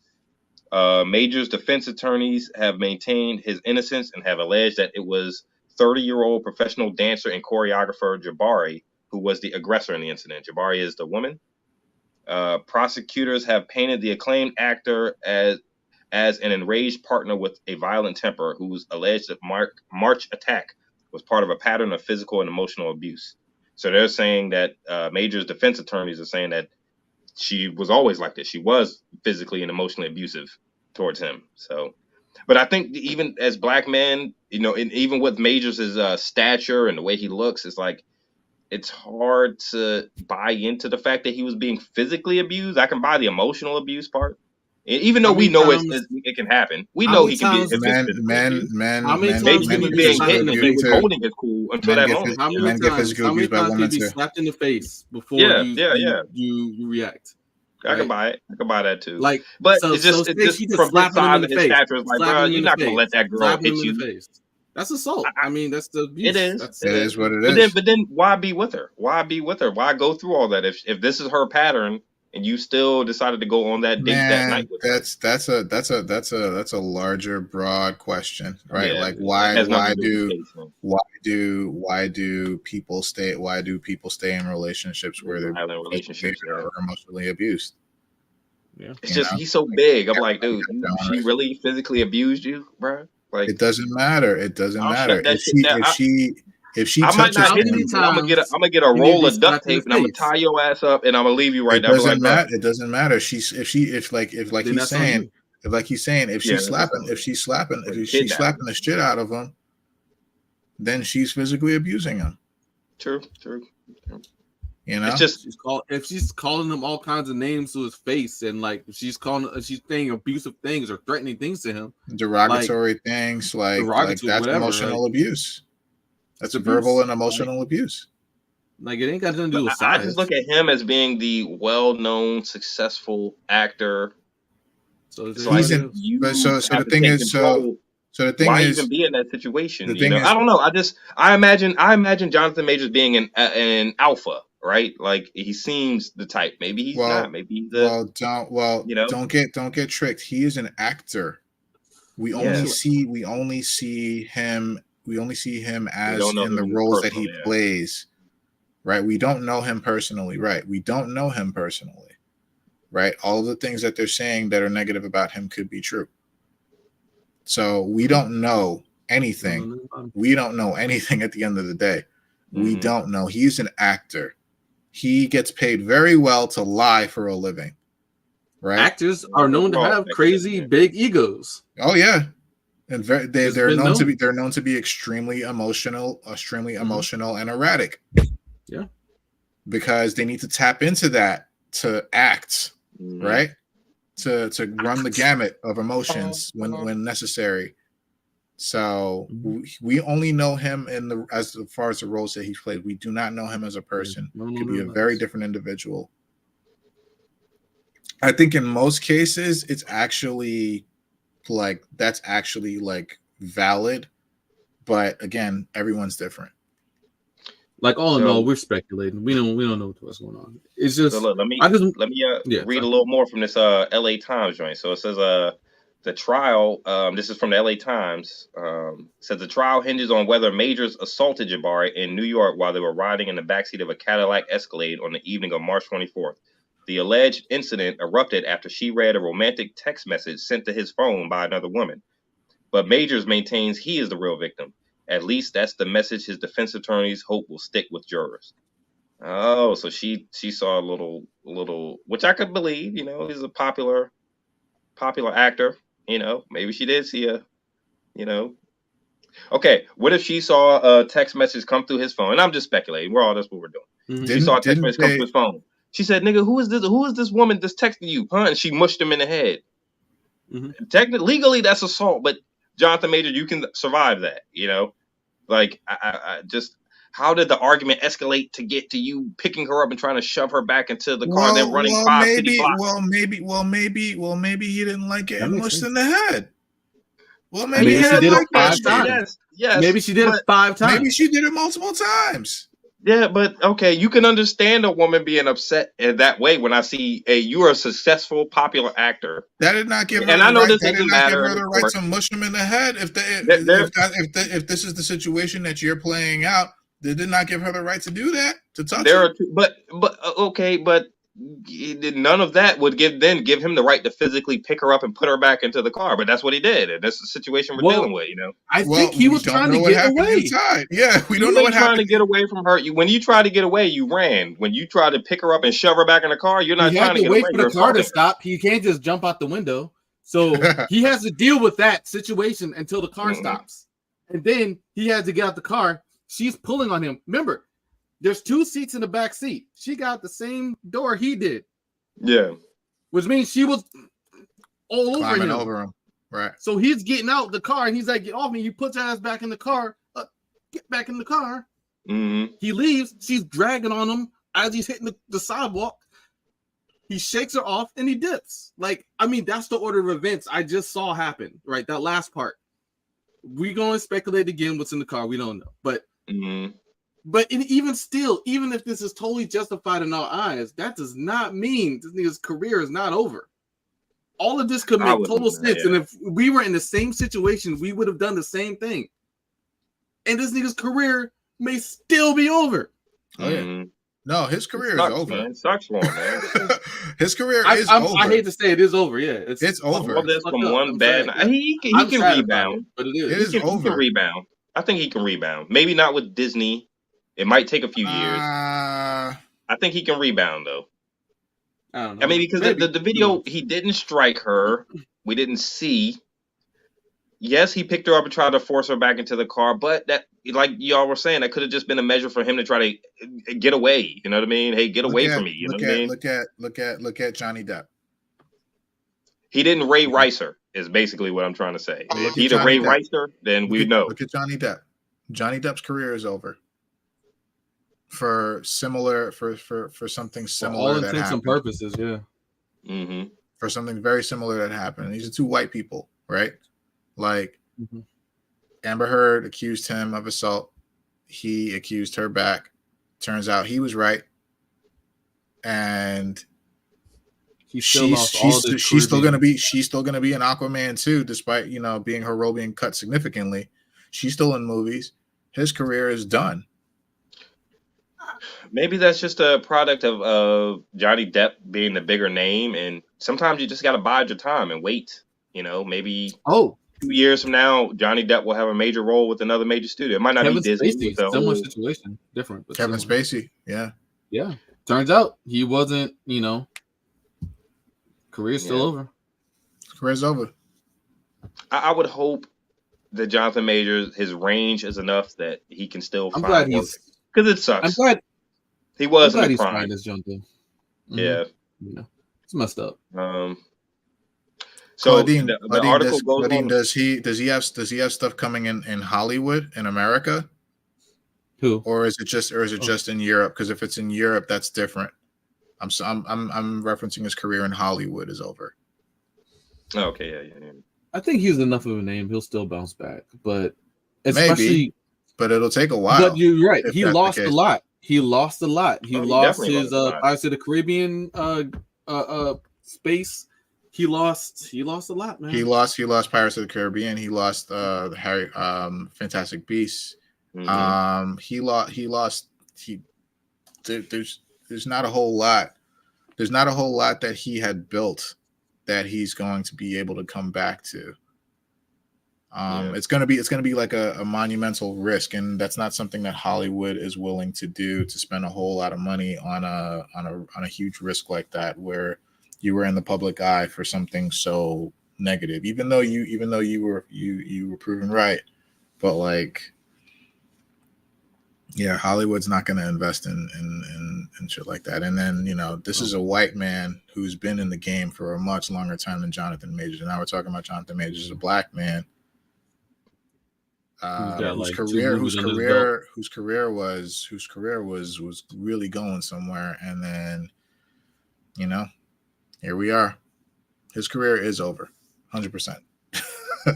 So another part of the article again from the LA Times says prosecutors have alleged that Majors grabbed Jabari's hand so hard during the altercation that he fractured her middle finger, then allegedly twisted her arm behind her back and struck her on the side of the head. She was hospitalized with minor injuries. Assistant District Attorney Michael Perez described the alleged assault as the culmination of, quote, a cruel and manipulative pattern of psychological and physical abuse that Majors directed as a partner for 2 years. Man, that sucks. So yeah, it's just he said, she said. Damn, I didn't know that he had broke her finger. White Or woman, fractured her white finger. woman, black man. We assume. White woman, black man. White woman will win. Yeah. She was hospitalized with minor injuries. So that's Even if at the she video loses. when they were picking her up off the floor. They were I allegedly don't taking her to the hospital. Even if she loses, she'll win. Mhm. Man, Yeah. She'll accomplish the goal, ruin his career. maybe the best move for Jonathan Majors, even if she had struck him, was just to get out and run. Get the hell out. I think that's why I said I didn't even laugh at him for running, because if it was getting to the point where I have to put my hands on you, let me get the fuck out of here, bro. And Yeah, she true. chased him. That should be brought up in the court. Isn't that a good? She chased Well, that's him why the to video's further out. continue the assault or the confrontation, whatever. So, do you think they'll give him some kind of leniency for the fact that he tried to distance himself? She followed him. You know, I mean, does that come into play? I'm sure it does. Man, Probably not. Anyway, this is depressing. yeah, it is. It is depressing, bro. It is. It just sucks, man. You know, that dude was in the prime of his career, and yeah, I guess just like P. Diddy, we're gonna have to wait and see what happens, man. Wait and see what happens in the court of law, man. Man, Diddy did it though.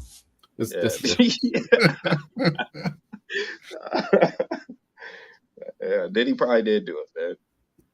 I would hope that Jonathan Majors is smarter than P. Diddy, man. Because Jonathan Majors was a budding star, and you know your whole career is in front of you. So, man, yeah. So topic. I don't even have a segue for this. The last story sucked, but you guys want to talk about?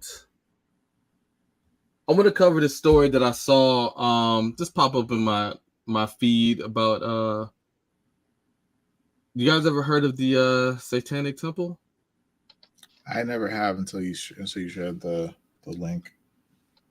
So I have, because I know a lot of so this story happened in what, Utah, is it?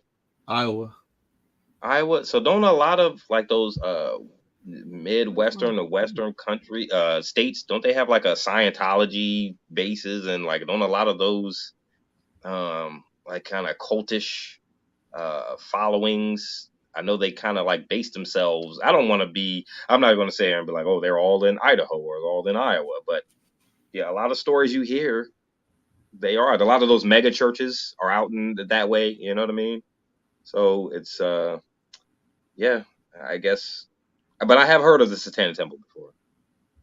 So yeah, the Satanic Temple is it's called a non-theist organization or non-theistic religion, where they have a religion where they practice 7 tenets, and essentially, long story short, during the season of the holidays, in the Iowa house, sorry, I had the story up, but I apparently closed it on accident. Yeah, so in the Iowa Capitol building, they have a number of religious items in there. So they have the Christmas tree. They have a Jewish menorah, which I think is the candles, or you know what? I'm not going to pretend like I know. They have the Jewish menorah. They have an atheist like a plaque in there, and they have the Satanic Temple display of it's a kind of a statue made of Baphomet, right? And so, my bad, you. Just for the comments, Claudine said she uses the Satanic Temple in her classes. How is that, Claudine? What do you mean? What do you mean you use it in your classes? Probably teaches, maybe. Whatever. Yeah. But yeah. So what happened was that the display was vandalized, right? And essentially it was vandalized by congressional candidate Michael Cassidy, who was recently arrested for this and charged with I think misdemeanor like vandalism or something like that, right? But this kind of got blown up and amplified because of the comments coming from of course the Iowa, just all the Christians in the area talking about how pretty much supporting this guy and his defamation and destruction of this religious item that was displayed in the house, in this state house, right? Mm-hmm. And so so what the guy did was he knocked over the statue. He apparently took the head of the statue and like threw it in the trash can, and like made it a whole. Yeah, on his way out the building and saw that joint, just fucking this shit out of here, man. Yeah, he messed up the statue, man. Yeah. So I have dropped a video in the links. I don't know if you guys saw it, but it was the one of the representatives of the Satanic Temple, this guy called Lucian Greaves, who I've seen in like a number of places on the internet. So there was a documentary. This is how I initially came across the Satanic Temple. There was a documentary. It's a Hulu documentary. You should check it out. It just goes over like their live or like the creation of this organization and like their goals and like and mainly how part of what they do is actually reach out for religious freedom, right? Or religious equality. Whereas whenever there's a place where they have religious I think there was a school or something that had like the 10 Commandments or something. So they were like, all right, cool. So or there was a school that had like a Bible club. So they're like, hey, we have students in this school who attend this school. We should have a satanic club as well. And then the reactions that come from that are so like over the top and so kind of destructive, right? Mm-hmm. So I just wanted to bring this story up, see if you guys had any thoughts on it. I guess like to start off with a question is like, what do you guys think is like an appropriate like response to the this guy Michael Cassidy destroying this religious artifact in the state house? Man, if it's a few things you will never get people to agree on, okay, it's I would say Americans to agree on is politics, religion, and sports. Like you're always going to have people arguing over those three things, man. So whatever happened to the separation of church and state? You know what I'm saying? Like it says that the Iowa allowed them to erect this statue of a goat-headed figure in the Capitol. Like you would never go into the Capitol building of the U.S. Capitol building, here in D.C. and see a statue of Baphomet. Like what are people thinking in Iowa? I mean, you would think that the state Capitol building is supposed to be a neutral ground almost, right? Where we don't. That's why you're supposed to separate church and state, right? We're not supposed to have disagreements about religion here. We're supposed to be focused on state issues and, right? So to me, it's kind of weird that they would even allow this statue to be erected in there. But I guess if you're going to allow a Christmas tree, why not allow a statue of Baphomet, right? Boom. There you go. I mean, it's kind of weird. I'm telling you, man, I know a lot of these Scientology religions and stuff, they start out that way. You always hear stories about Idaho. And wasn't there a guy who had a leader of a mega church that lived in like Idaho or Iowa, and he built like a 2-scale version of the Ark? You guys heard about that guy? Yeah. I think it might be the same. It might be in Iowa, So yeah, it's a. I guess there's something to be said about freedom of religion and speech, right? So there's an article here from that I was just perusing over from The Guardian. It said just to be clear, the Satanic Temple makes clear that its members do not actually worship the devil, nor do they believe in either Satan's existence or the supernatural. Instead, Satan is used as a symbol of free will, humanism, and anti-authoritarianism. Well, you could have fooled me, motherfucker. You called it the Satanic Temple, bruh. Like, I didn't know you didn't believe in Satan or the supernatural. It sounds evil, you know. Maybe But the first thing you should do what is if they change the name did? of your organization. But what if You they know, did? what if they did what? What if they Believe in it? believed in Satan and I'm sure they some of them practiced do. satanic rituals? What if I'm they sure did? What some if of they them were do. Wiccans who were witches who practice Wiccan rituals? But according to what they say, they don't. They say that the Satanic Temple makes it clear that But does members do it? not worship the devil. Which I'm like, That's well, it. maybe the first thing y'all should do is change the name of the organization, bro. You don't need to be called the Satanic Temple because that already invokes negativity in people. You know, I don't know. I don't know. So That's not, sorry, go so ahead. I was gonna say I agree about separation of church and state. Um, freedom of expression, freedom of religion, freedom of expression. That is a thing. But yeah, doing it there in that way probably called some unwanted attention. Hence the vandalism. So that's probably, I think that's probably like one of the biggest or most direct reason as to why that might have happened. But I don't think there's anything wrong with them doing it, in a place of, I guess for them, a place of worship, right? Like that, there's nothing wrong with them doing it there. I'm not sure I'm not sure if I missed it, but what was the purpose in them erecting the statue in the state building? Oh, because there were other religious items Like in a the state Christmas building. tree, like a There was a Christmas Christmas tree. tree, the Jewish menorah. There was a Uh-huh. couple of other items. It was like from what I saw, there's like a circular. It was like a display amongst other displays. Okay. So yeah. So the comment about the Christmas tree definitely rings true, right? And it's like I'm not very well versed in theology, but like isn't like Santa, an anagram for Satan, and the whole the Christmas holiday 1225 is also like satanic in its own right, for whatever reason. But It's definitely pagan. it's pagan. That's it.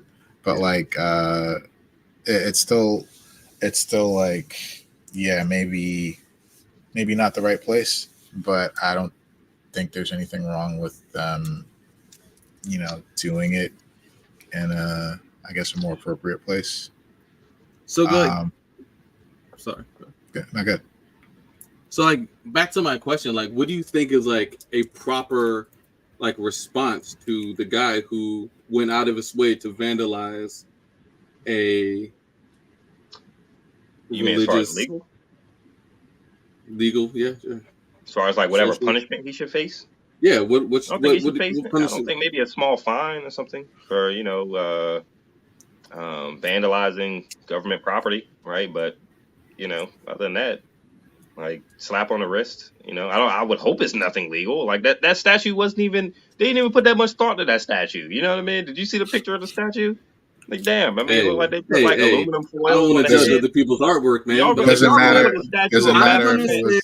in a Doesn't matter if steakhouse, it was I a need piece of some paper. craftsmanship. Okay, Doesn't I matter don't if need it was this. put doesn't matter 100 if it was hours a into stick that. figure on a piece of paper. Nah, man, I need some craftsmanship, man. I don't need this. That shit was cheap. Okay. So you see that Christmas tree, the tacky ass Christmas tree? So So I just had to read something up on it just to familiarize myself. So the Satanic Temple obtained permission from Iowa's government to erect the statue of a goat-headed figure at the state capitol, which at the state capitol in Des Moines, along with the group's 7 fundamental tenets, which call on members to act with compassion and empathy towards all, and declare people's bodies as inviolable. The statue and its association with the Satanic Temple ignited a fierce debate over the breadth of the U.S. Constitution's First Amendment, which provides Americans their core freedoms of speech and religion.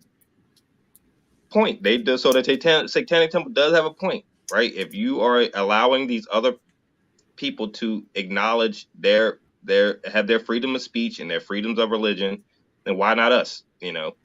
Which I guess feeds back into why Iowa's the government would even allow this statue to be there in the first place, right? They can't I legally guess say no if they it's kind of a have fundamental others question. It there. seems silly to us, a statue of Baphomet in the state capitol, but if But there that's our is there a biases. significant number of people, that's a core American freedom, right? Freedom of religion, freedom of speech, freedom to believe what I want, you know? And so kudos to Iowa, I guess, for allowing it, you know, right? All right. You don't want to I think we exclude should do these the same people. thing in Virginia, right? True. But would they ever? Do you think they would ever do that in Virginia? Would you ever walk into the Capitol building in the U.S. Of the U.S. in D.C. and see a Baphomet statue? Here's my preference. My preference is none of that shit's there. Yeah, you're right. I like all. It should be a separation of church none. and state. It should be. It should be separation, right, of church and state. But So then why do we allow right? Christmas trees? If you see a Christmas tree in a state building, then you gonna think anything of it. Yeah. Yes, agreed. Yeah, you're right. But I wouldn't think anything of it either. I'm like, oh, it's a Christmas tree. That's nice. It's called bias, man. It's called what do you call it? Preconceived notions, man. You're brainwashed. But it's fine. You even said it yourself. You hear Satanic Temple, and automatically your brain starts thinking, "Oh shit, yeah, Satan, Satan, bad, yeah. Satan, Satan, yeah." Like, so I think that was like ultimately the point of this whole like. So in a way, I look at this as one, like. Obviously, the Satanic Temple they cannot legally be denied their right, if that's what we're going to do, to have their representation, their statue, and if other religious artifacts are going to be presented there, right? The same as at the schools. Like if they're going to have a Christian club, you should be able to have a Satanic club. You should be able to have a Hindu club, whatever. They should all. If we're going to do, if religion is free and equal, then everybody should be able to practice their religion as they can, as long as you're not hurting anybody else, right? Yeah. Right. And as long as you're, I guess, not taking advantage of anybody, right? But like ultimately, the representation should be there. So like, in a way, this guy like essentially knocking over and decapitating this statue, right, is kind of and also, so one of the biggest issues was the response from the government leaders. So from the leaders in the Iowa. Is that a state crime for him to vandalize that? So that's the thing, right? One, it is vandalism. It's harsh penalty, yeah.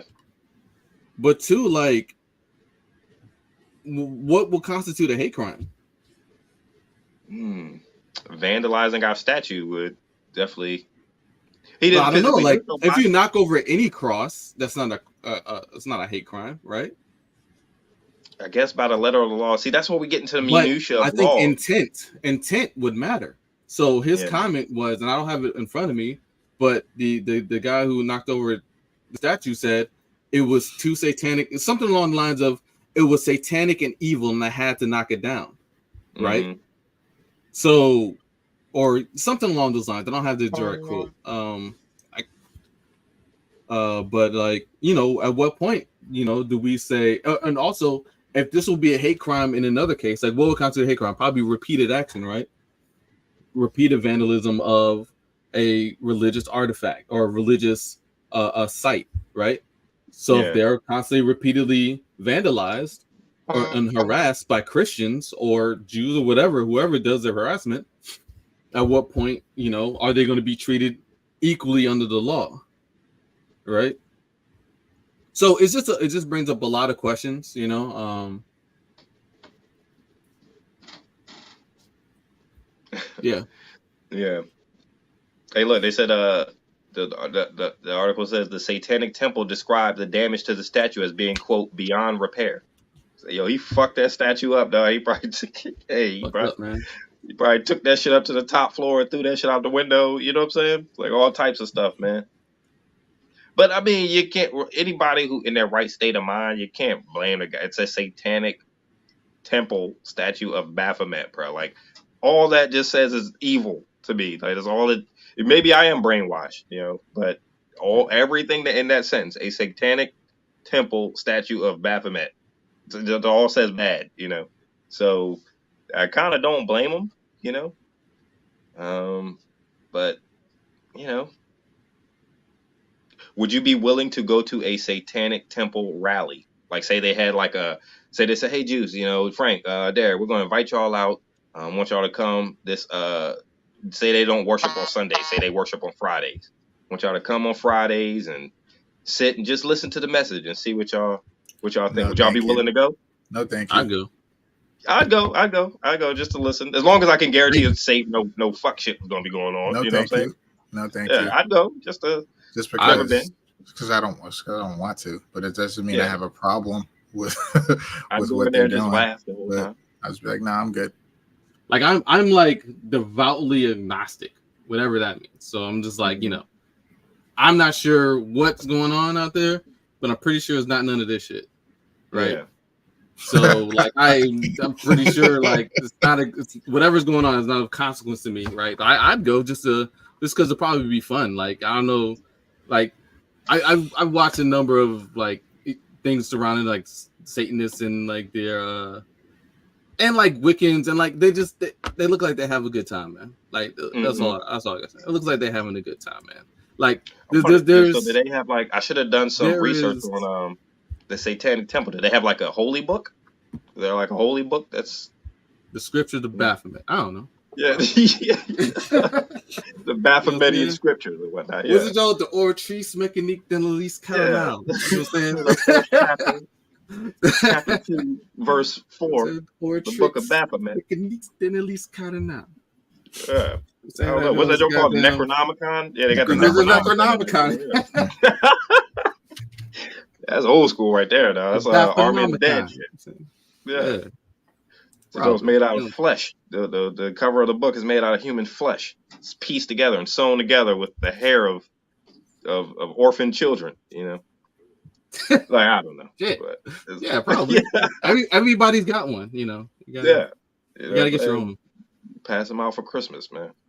Yeah, it's weird. It seems weird to us, and I'm joking on it. I don't understand. Maybe I am biased because I was raised in a Baptist church setting. I don't necessarily call myself religious now, but you know, to each his own. That's the beautiful thing about America, right? Like, hey, you have the freedom to worship who you want. You know, you have the freedom to be who you want. You know, even though I don't understand it. You know, hey, that's why they allow KKK rallies and whatnot. You know, that's why they allow Black Panther rallies, right? We have the freedom to do these things. So that's one of the beautiful things of America. You know, and arguably, like, we should always approach. And here's the issue, right? It's because Christians do have a tendency, because they're like they're definitely by numbers a dominant like religious group in the country. Right? Even the founding fathers of the country were devoutly religious Christian. You know, more or less Christian. Yeah, we're not really sure which Christians they were. Right. You saying, but like ultimately it's more or less Christian. So you have your sects of Christians who are definitely all up in the school boards, right? All up in these different organizations trying to make it so that they have an undue influence. Like when you look at those the laws in the Don't Say Gay bill, what they call it, which is another name for it, in Florida, right?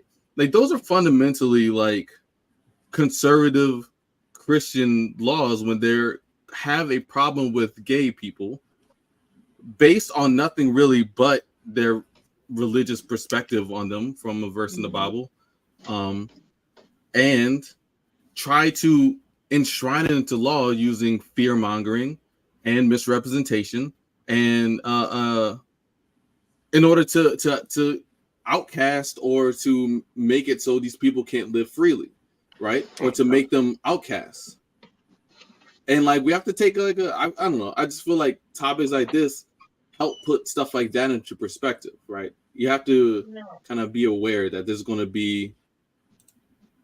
there are groups that despite all of, there are groups that do not believe in separation of church and state. Yeah. Ideally, the guy who knocked over that statue. Yeah. I mean, he's one of them.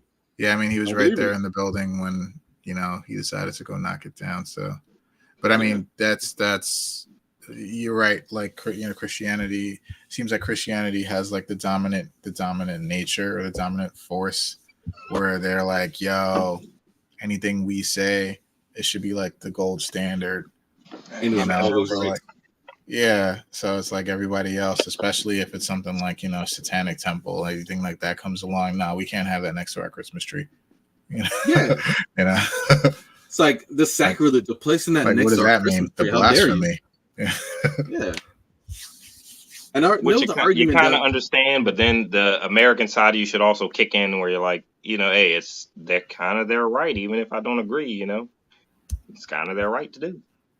yeah. So, But a lot of I think who's at fault is the Iowa state government, the particularly what's the Iowa's governor, Kim Reynolds. Kim Reynolds, just let me read this real quick. Kim Reynolds, the Iowa state governor, issued a statement calling the Satanic Temple's display absolutely objectionable, but suggested it was one that a free society should allow to stand. Reynolds called on all those of faith to pray alongside her and recognize the traditional display honoring Jesus' birth also put up at the Capitol. So Kim Reynolds, I guess, is a devout Christian who wanted people to pray, because I guess, like you said, they have a depiction of Jesus's birth there at the Capitol as well, right? So all these different religious, setups. So, yeah. And I guess Baphomet was one of them, but it's her fault. She should never allow it. Don't allow that to be in the state capitol. There has to be a separation of church and state. Well, you mean all the religious items? Or do you mean I think all of them should go. If you have a problem with Baphomet, take that Christmas tree out of there too. Take the Jesus in the manger, like you said, take all of that out, right? And let it be just about the state, So we say separation of church and state, but isn't that hard? Because just have a picture of Kratos in that jump, right? Sorry. The people who set up who set up government from its inception were religious.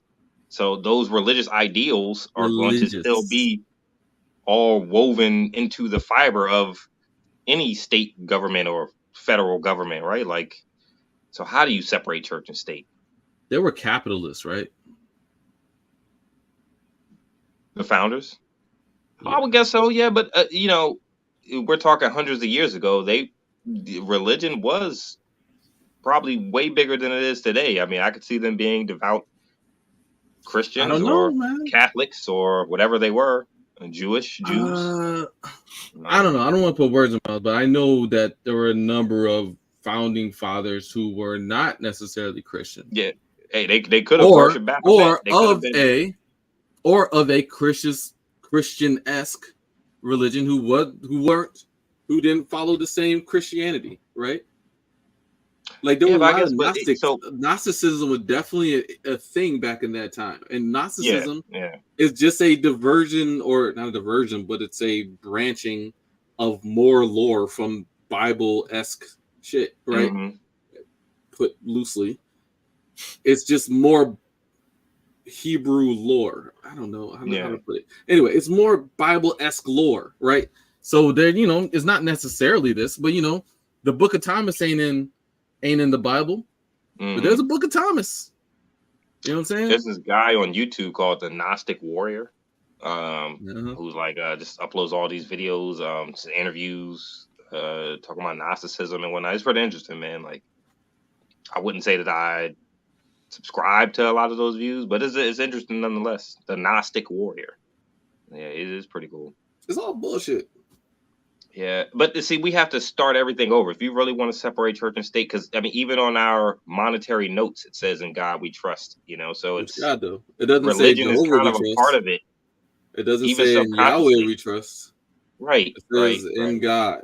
So you can assume that would make you think that. But it could be follow. It could be Ganesh. That's a god of money. Yeah. Not money specifically. Yeah, it doesn't specify which god. It just says God. Yeah, I don't know, man. I don't know who's right or wrong in this. This is it's a fundamental. I guess this is one of those ones where like you just have to whichever way you lean is going to be based upon your fundamentals and which way you like free speech or you're more strict and conservative and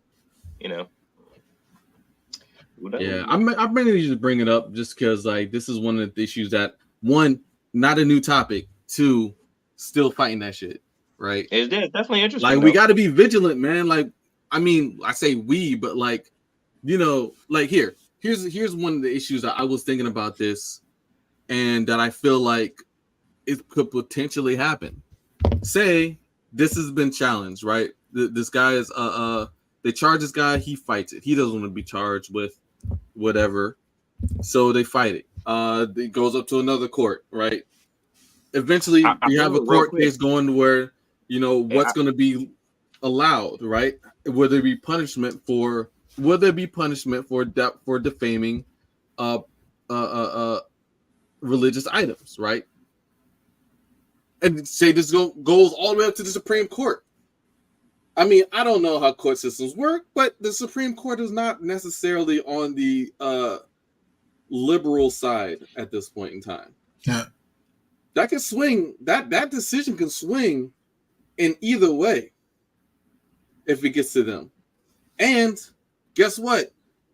Say they swing in a conservative way where, oh no, we don't actually think that religious items should be or religious representation should be protected. We don't believe that it should be protected or treated as equal. Then what do we have? We have a system where discrimination based on religion becomes okay. We can pick and choose what we choose to represent, and what we don't. Yeah. Anyway. And real quick, I just want to say the guy who vandalized the statue. Shit, man, I just had his name. What's the guy's name? They said they have like a GoFundMe kind of thing for him, and his legal defense for I guess Michael for people Cassidy. to donate. Yeah, they said that he's already at I think $35,000 or something for his legal defense of people donating to him. So a lot of people agree with him, Yeah. But it's there hard was one group that said here's one conservative group that's already put up $10,000 for his defense.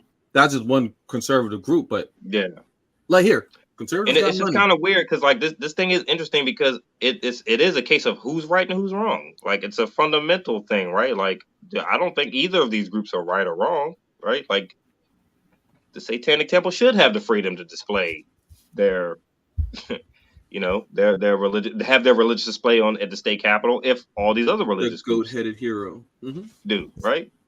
But this guy's not wrong either for following through with his beliefs, and no one was hurt in the process. So it's an interesting case. His beliefs don't entail destroying property. That's where like vandalism, right? Like you have to draw the line of what your religious belief is, right? Like you can believe that this is bad, but you can't act on it.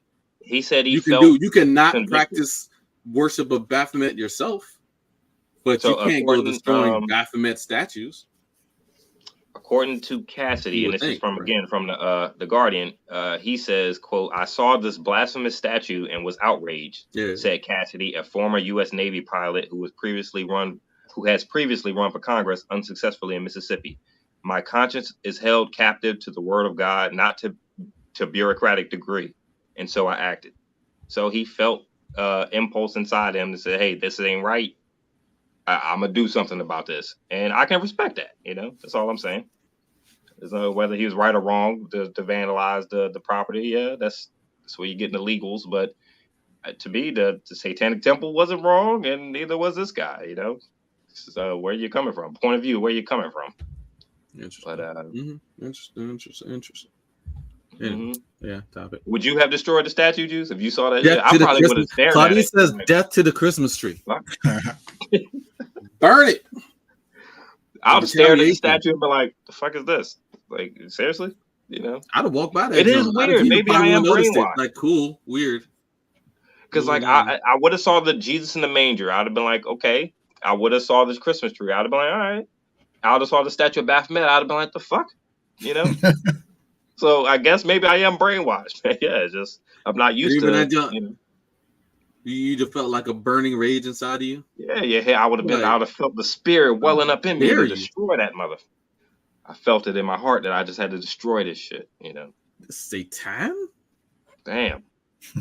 I wonder what he did. Was it like a loud? I wish we had video. Hey, look, we got surveillance footage of Jonathan Major. I wish we had surveillance footage of this guy destroying the statue.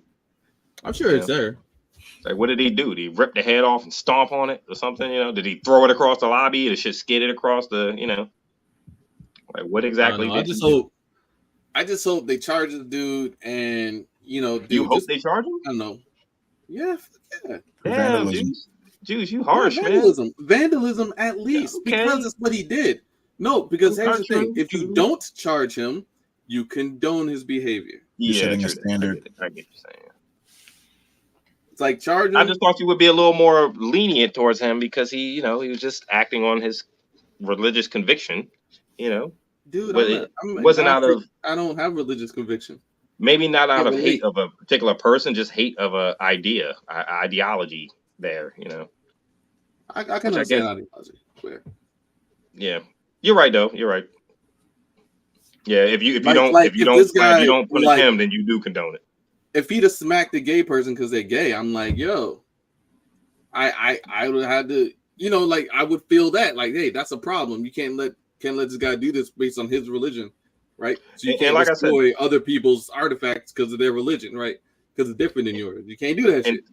And through what he did, no one was hurt. So it's kind of a harmless act of vandalism, right? So he didn't. The person who put 100 hours into that glittery ass statue. Man, they didn't put no 100 hours into that. They put like 10 hours into that statue, bro. I seen Halloween decorations that was better dressed than that thing, man. You ever work 10 hours on something? Man, no, Jews. If I'm putting a statue, if I'm putting my religious idol statue inside the state capitol, I want some craftsmanship, man. That shit look cheap. That shit look like they formed that. They went to form the head out of aluminum foil or something, man. It's ridiculous, man. I was like, this statue don't even look cool. Like, I thought it was fake. I thought that was the statue they put up after he destroyed it. Nah, that was the statue they put in there. I was like, what the fuck? What's that was a replacement statue? Yeah, I thought that was. Hey, come on, yo. That joint has a lineage. That joint has been in the Satanic Temple for 50 years. Right. And they put in there just to have this heathen, this blasphemer, this blasphemer destroy it. This weak-willed heathen barbarian come in here, unable to think and just attack on instinct. No, thank you. Man. Charges that's crazy. It's crazy and funny, and interesting and fundamental. It's like, well, who's right or who's wrong. But what y'all want to do now, man? Am I the asshole? Am I the asshole for us, Frank? Yeah, we got two. Man, we got 2020 still, or 2020. That's not terrible. Pretty good. I sure do have an AITA for this. By the time we get the AITA, usually we're at 3 hours and 12 minutes. Yeah. All right. So y'all ready?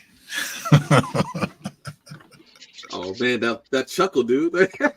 I know, right? It's so devious, man. It's like, what's up, man? Come on, man. Just all right. So this Baphomet walks into a bar.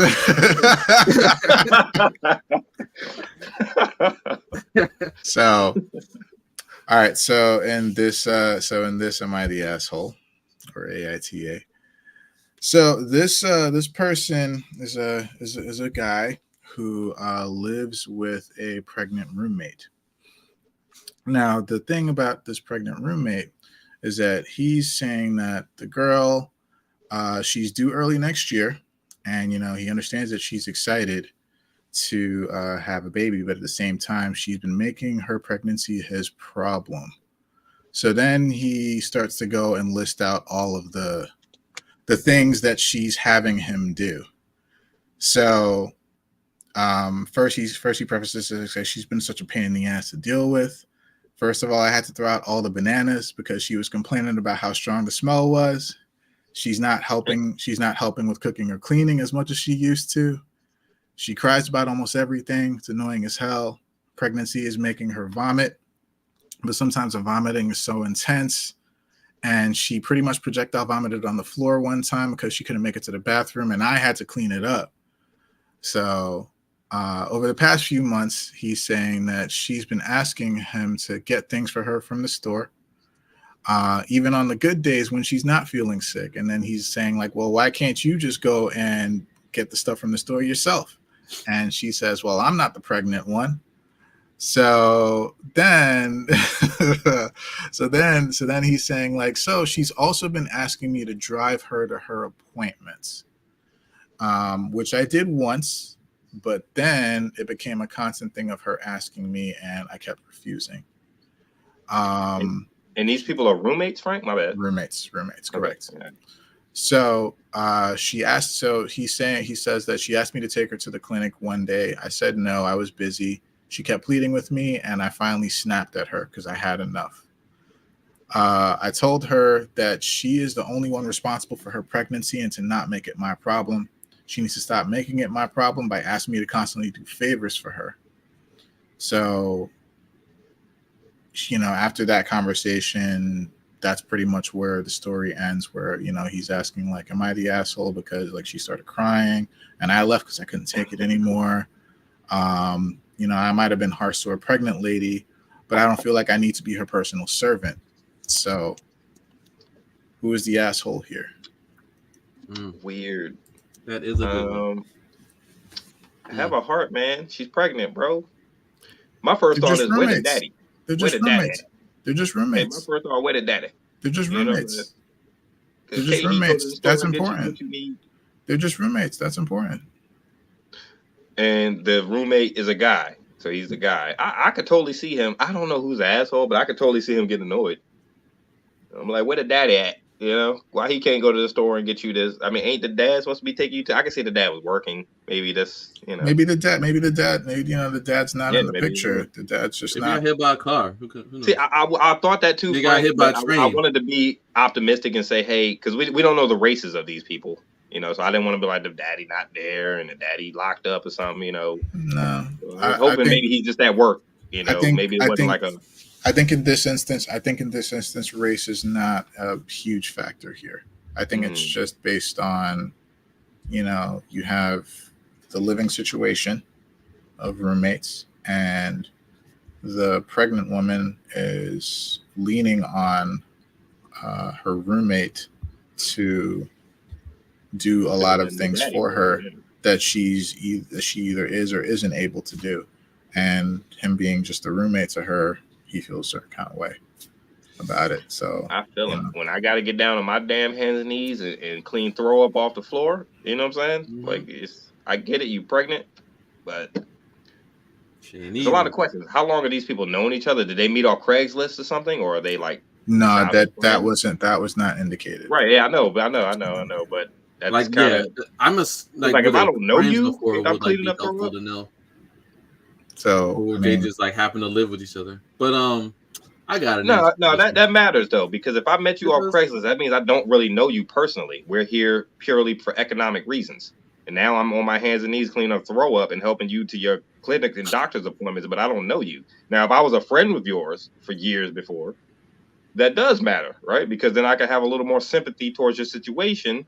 I can understand a little better why you're going through this, and I might have a little more patience to help you out, which is why I'm saying, I know we don't know. That's not part of the story of how long they knew each other, but it matters. I got an answer. What's your answer? All right.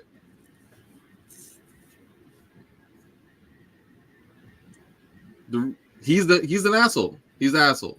Okay, why? He is the asshole, and he is not wrong for being upset. So both of those things. But he is the asshole. But he's not wrong. He is the asshole. So why is he the asshole? All right, he is the asshole because if you see a pregnant woman who needs help and you're available to help, you should help. Like if none of those situations where he was like, I'm not gonna do it, did he say that he had a situation where he couldn't do it? He just didn't want to. Right.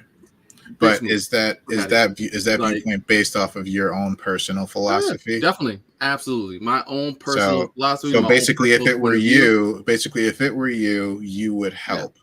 But you also agree with his attitude towards the situation where he's not wrong for getting upset for inconveniencing him in this way. Yeah, like there's a value to being like a person who's good enough to help somebody, right? Who needs help. Yeah. Like pregnancy ain't easy, and a lot of women's pregnancies are very hard, right? But I'm just gonna assume that if she's asking her for help, it's not because she's like, I don't know, just doesn't fucking feel like it. Like she probably feels bad all the time, I'm guessing. I mean, like, that's a possibility. She might feel sick all the time. He's like, oh, she asked me to go to the store even if she's not feeling well. How the fuck you know she's feeling well in that, nigga? Like, you don't know. That's my perspective. And joking on the phone, you know, I can infer that you might not be. As she could have thrown up an hour earlier. She is pregnant. Who knows? Like, she is pregnant. She could be dehydrated, nigga. I don't know. Like, you don't know. Like, who knows? Like, pregnancy ain't easy, dude. Like, it's literally a parasite sucking the life essence out of you, right? This is what happens. So, like, yeah, man. Like, he's the asshole. He's also not wrong. I'm saying that he's not wrong for feeling that way. But if you're just gonna decide not to help and you're available to help, then you're an asshole. Like if you saw a pregnant woman, if you see her on the train or on a bus or whatever, a pregnant woman gets on, it's not. You get up, and you're saying, you get up. You get up, even if you're not pregnant, because it's the reasonable human thing to do. That's the very human older man. If I saw y'all two walk on the train, I'm not getting up. An older guy, I get up. You know what I'm saying?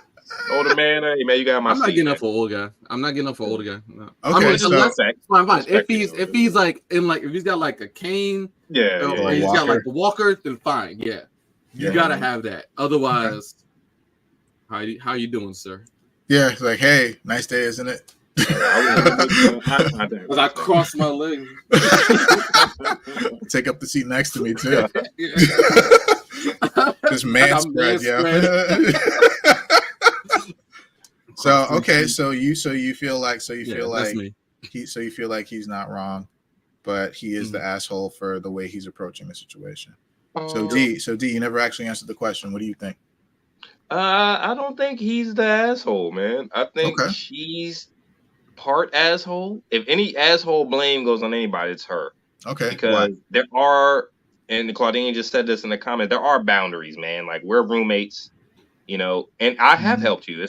So I know you said that, you know, you just don't feel like helping her, and that's fine.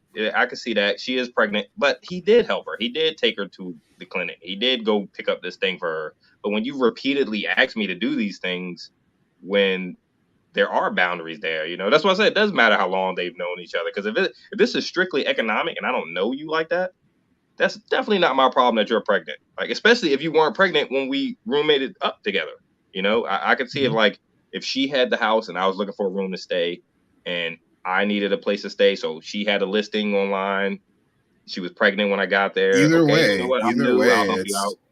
it's still a boundary thing. Yeah, I agree. Yeah, it is. It's boundary. Either way, like if you were looking for the place or she was looking for the place, you know, you offer to put her up, she offers to put you up, but like, you know, that's still, you know, that's still kind of like those boundaries do need to be set, and she also needed to understand like those boundaries, right? Like, you know, she is pregnant and she needs to take care of herself in most regards. If there's like certain things, have a heart, bro. She's pregnant. Like, come on. But there's absolutely on him or demand of him.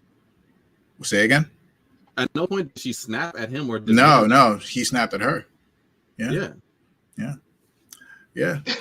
He was probably So in this case, I would say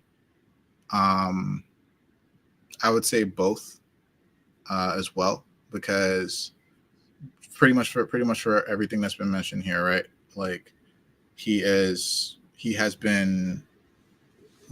been just not pleasant about this whole thing, and like you, my personal philosophy is also help someone in need if they are in need of help, right? Especially if it's a pregnant woman. That's like one of the most like sacred things. Like you, like it's like you automatically like jump to help a pregnant woman. Like there's no question, right? Like, but you know, at the same time, she does need to understand that like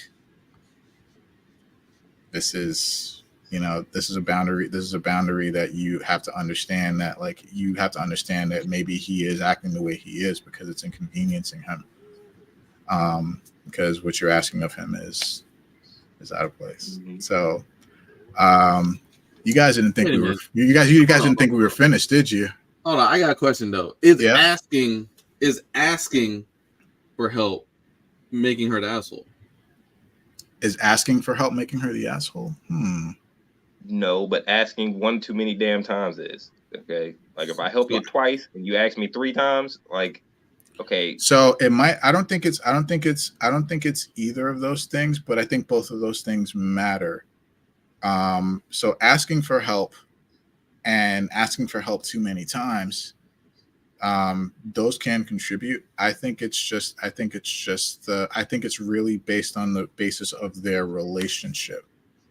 Mm-hmm. Right? Like as roommates, there should be a clear understanding that like if you are pregnant and you know your roommate is the only other person that is available to help you, like, you know, where's your support system, right? You have a support system. Like you if he need knows to try to else, lean on those people first, right, to help if anything. Yeah. But if it's like you only call on this roommate if it's like absolute emergency, need to go now, water just broke or something, right? Like and this is the closest person to you available to you. That then sure, okay, you can ask. But like I think it's just the relationship just sets a clear wall. Boom. Like if you have a support system, lean on them first before coming to this person. This person should be last worst case scenario. This is the person that you go to, instead of leaning on the worst case scenario for everything and then ignoring your support system that can easily, you know, or even yourself, if you're able to, you know, if you're able, then you can do it yourself if you don't have a support system. I agree with that. But like his complaint was that she threw up on the floor because she couldn't make it to the bathroom. He took her to an appointment once, and she asked a few more times, which he turned her down, and it wasn't a big deal apparently because she made her way. And what was the other thing? She did break down and cry after that instance about asking him to take her to the clinic a few other times. But he was saying she cried. Let me say she's an emotional wreck. Which is understandable. She's pregnant, her hormones all over the place, and it's a bunch of hidden X factors in this, right? Like, does this guy have a family of his own? Does he have any kids? Because then he doesn't understand what a pregnant woman would go through emotionally, physically. That's definitely dependent. That's definitely dependent. Yeah, exactly. That's dependent on the person, right? If he's a young bachelor, he don't know what she's going through, man. Whatever, get out of my face with that shit. You know? That's definitely dependent on the person, because it's like similar to when you're at work, right? Let's say you're at work, and like even like us with like paternity leave, right? Like if we have a boss that's cool, then you know it might be fine to ask for the paternity leave for however long. But if we have a boss that's cool and has kids, if we have just a boss that's cool and doesn't have kids, cool. But if we have a boss that's not cool, or a boss that's not cool and doesn't have any children, like that's the worst, right? Because they don't understand. They can't wrap their mind around why on earth you would need to take time away to take care of your child, you know, as they were born. You know, most people probably aren't like that, but most people, yeah, I hate when they fucking refer to shit like that. Your spawn, your brood, but like, I'm like, fuck. They didn't have maternity leave when I had my son, man. So I missed that shit. They came out with that shit like 2 or 3 years after that, man. I was like, God damn it. Oh, really? Damn. I definitely had to go to work. It either. I know. All right. Well, so I know you guys didn't think we were completely finished. Did Hold you? on, let me just read Claudine. She said they are both, as a roommate, you want to have a conversation about the boundaries and support system during the pregnancy and after.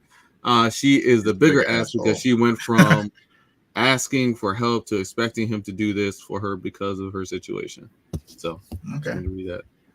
And another X factor is, where's the dad? Like, was it a one night fling? Which you can understand. She's not comfortable having an abortion. Does she really need the help? Is she asking you because she knows you're going to say yes? Who knows? Does she not have anybody else? A bunch of hidden factors, man. We don't know. So plot twist. He's the dad. There's more. So there's more. So there's more. So there's more to this. So there's more to this. To the same one. To the same one. There's more. Oh, there's shit. more. Okay. Left it out on purpose. So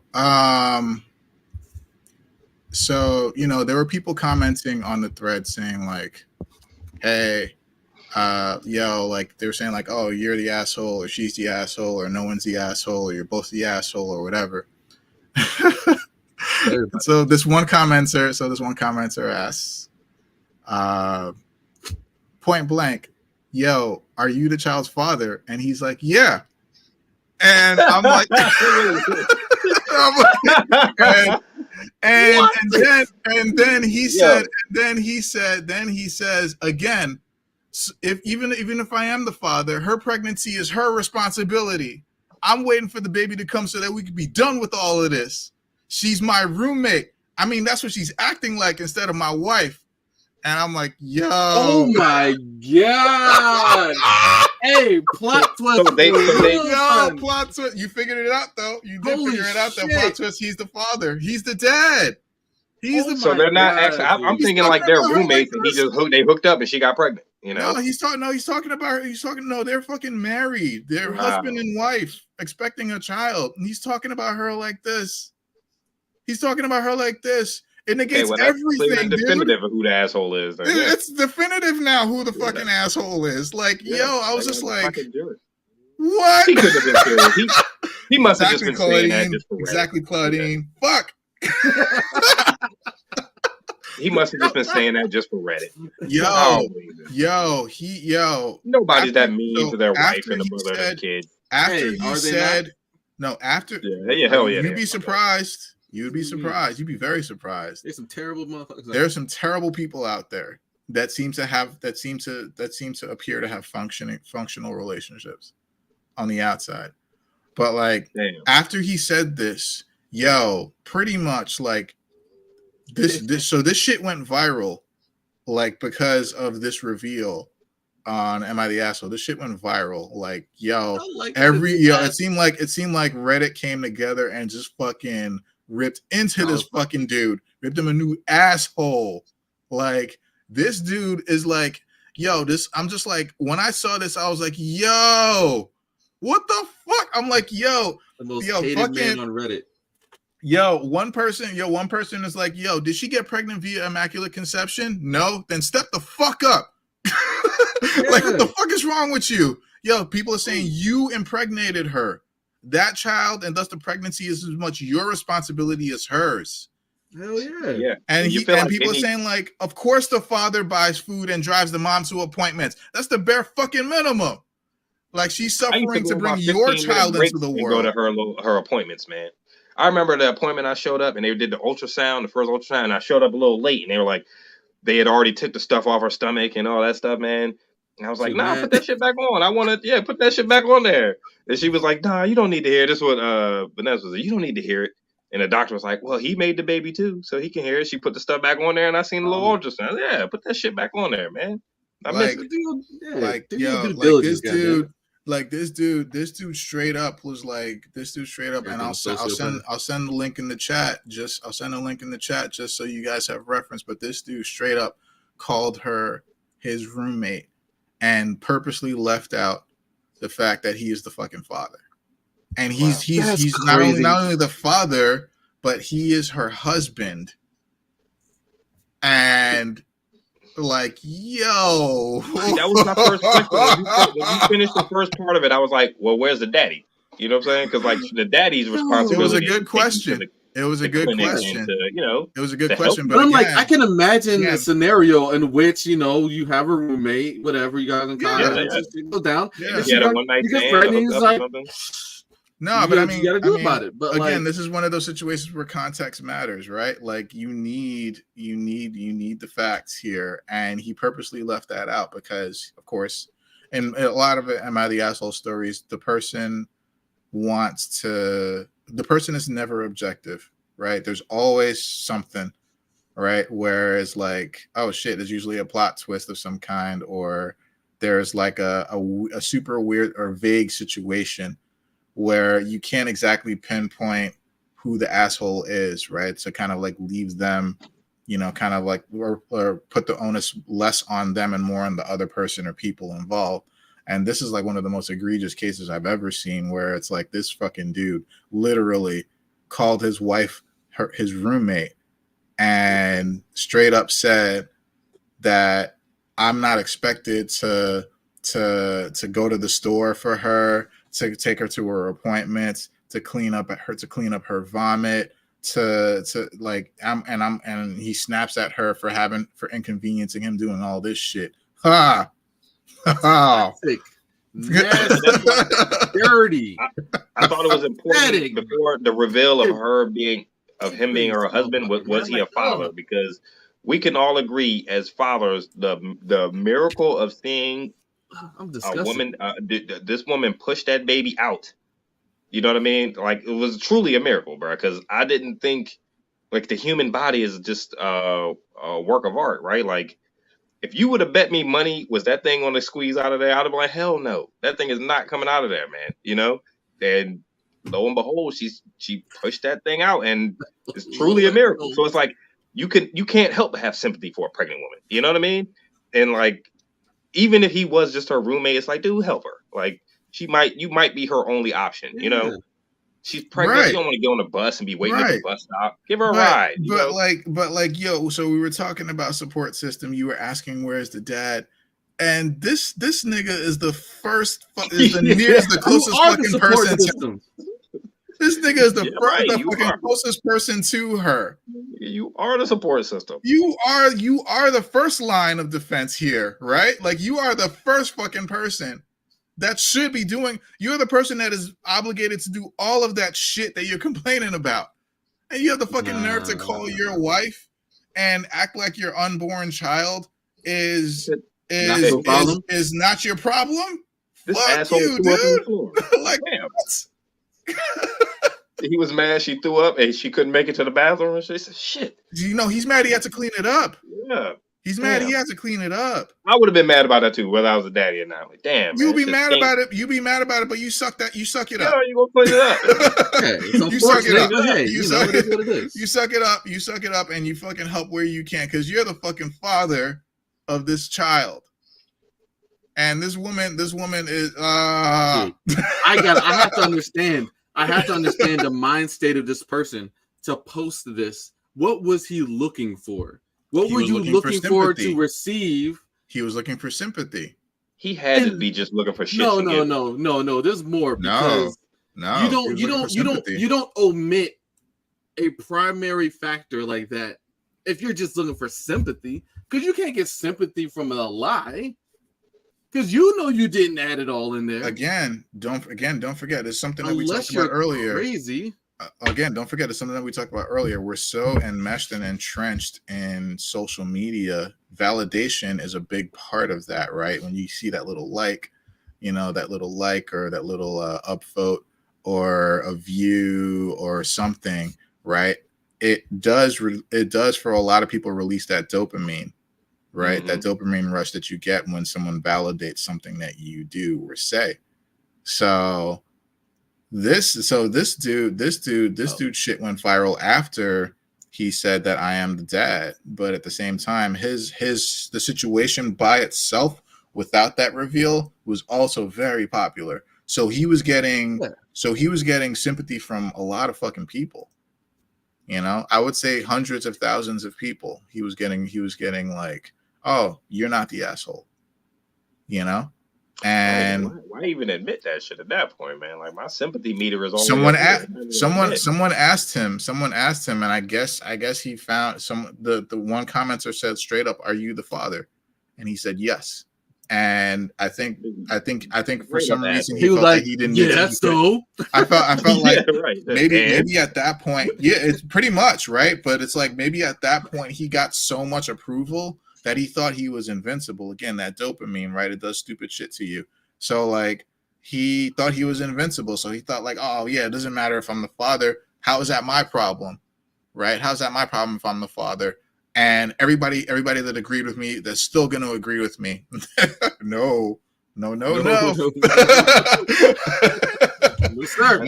sir. This is a definitive 100%. Crucial piece of information. This is 100%. Hey, look, you are the fucking asshole here. You're beyond the asshole here. As fathers and as seeing these women, as fathers and as being close to seeing these women go through what we all seen them go through, thank God we can't get pregnant, man. Like we take that shit for granted, fellas. Okay, this guy's on here talking shit on Reddit about his pregnant wife and all this. Thank God we can't get pregnant, bro. I wouldn't survive. Just imagine how like I think I was flatline right there, bro. Just the pain, just the anticipation of the pain, you know, like when your water breaks and you're about to start having to push this thing, and you're just like, this is it. Like I'm about to like. But not even just birth that. Imagine taking care of the child, like raising the child. These are things that the women are typically always stuck with. Like imagine how this world would change if it was like, hey, either or, like either one of you can get pregnant. Imagine how the world would higher discourse. This world would change in a very big way. Yeah. Imagine how the world would change if the men had to stay at home pregnant, while you know what I mean, like while the women got to go to the store, or that we're not carrying around a physical being in our bodies. You know what I mean? Why am I forgetting the name of the movie that they made where that was the case? Fuck. Was it not Twins? No, not Twins. Junior. What's that? What movie? Talking about Junior with Arnold Schwarzenegger? No, not Junior. No. It was no. Junior. No. I'm talking about where it was a movie. Fuck, why am I forgetting the fucking name? It was a very popular movie in like the 90s.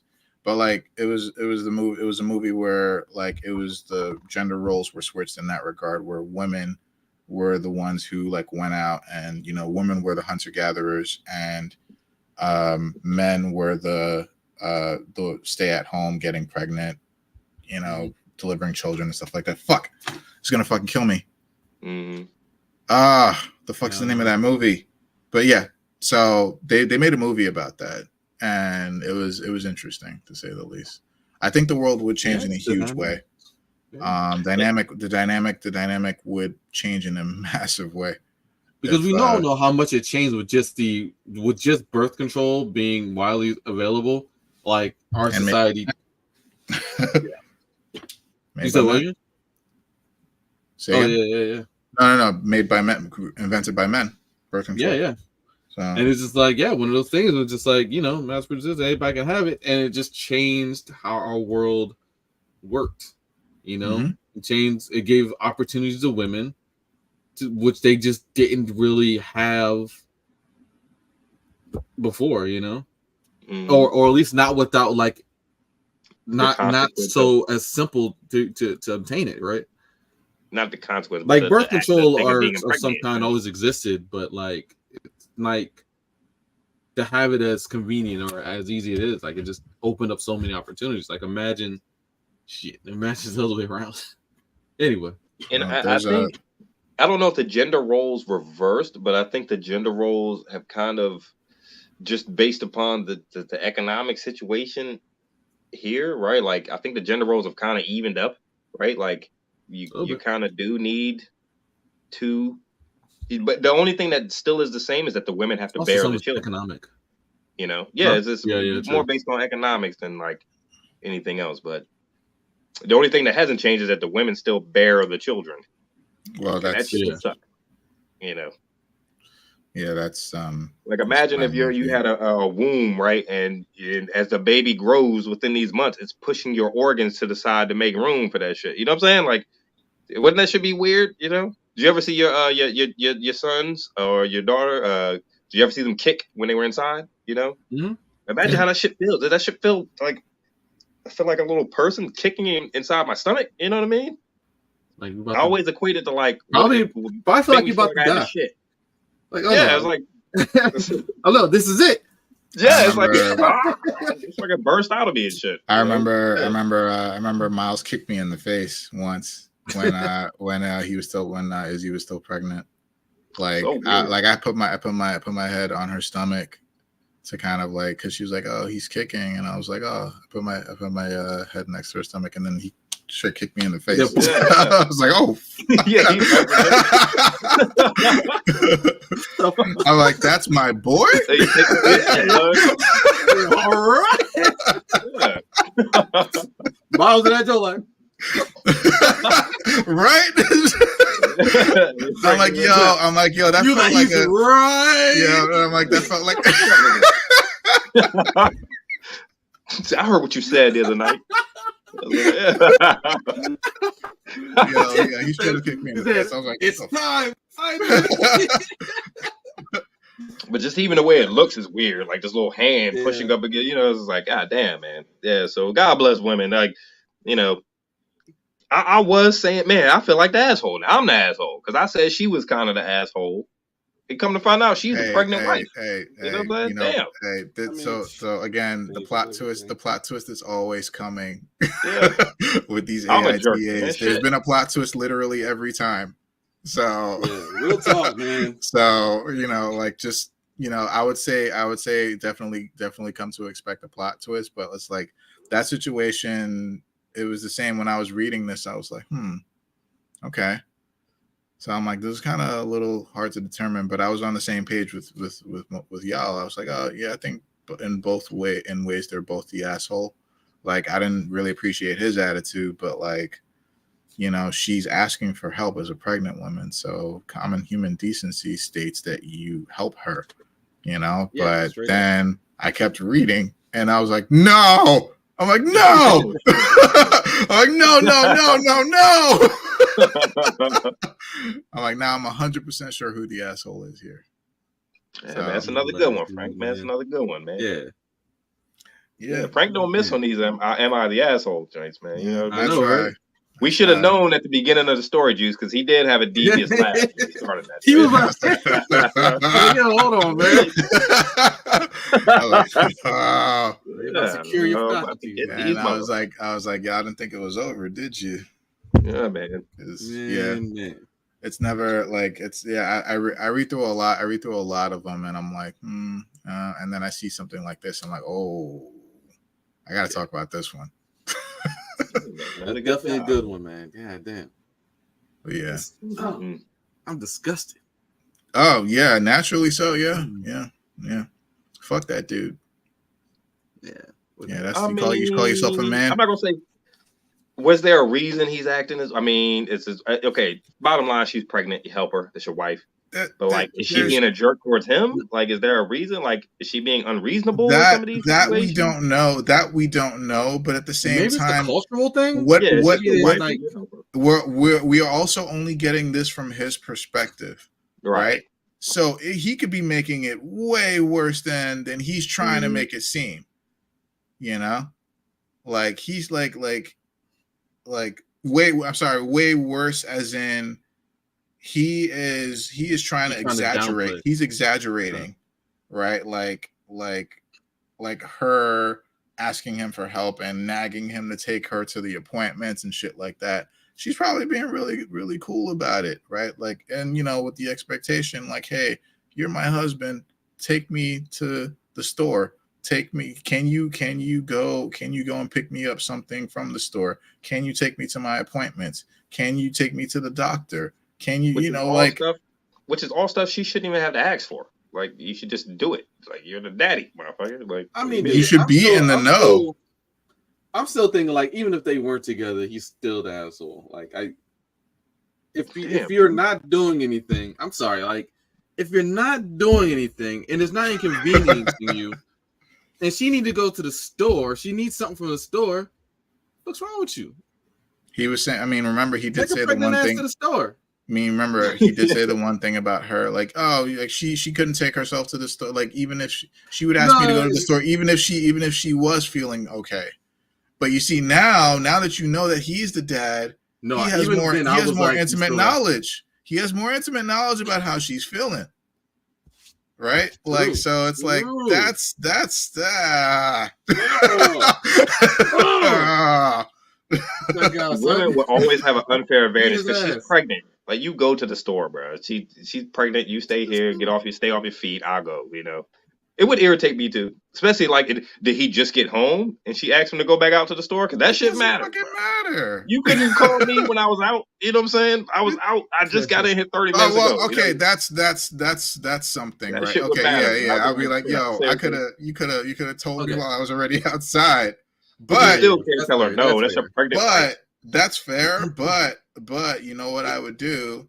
I would say you could have told me when I was already outside. But I'm gonna go back outside. Is there anything else that you need while I'm outside?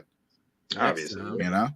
So like that's common human decency. That's what any of us would do. So it's like this dude is like, and then he has the nerve to snap at her because she's annoying him to take her to her clinic appointments. Fuck. In the middle of a campaign. Yeah. I don't know what the fuck he's doing. Like yo, I'm playing online. I can't pause this. You gotta people were telling him, like, I'm sure you're gonna be a terrible father. Congratulations. Like, yeah, you already trauma here.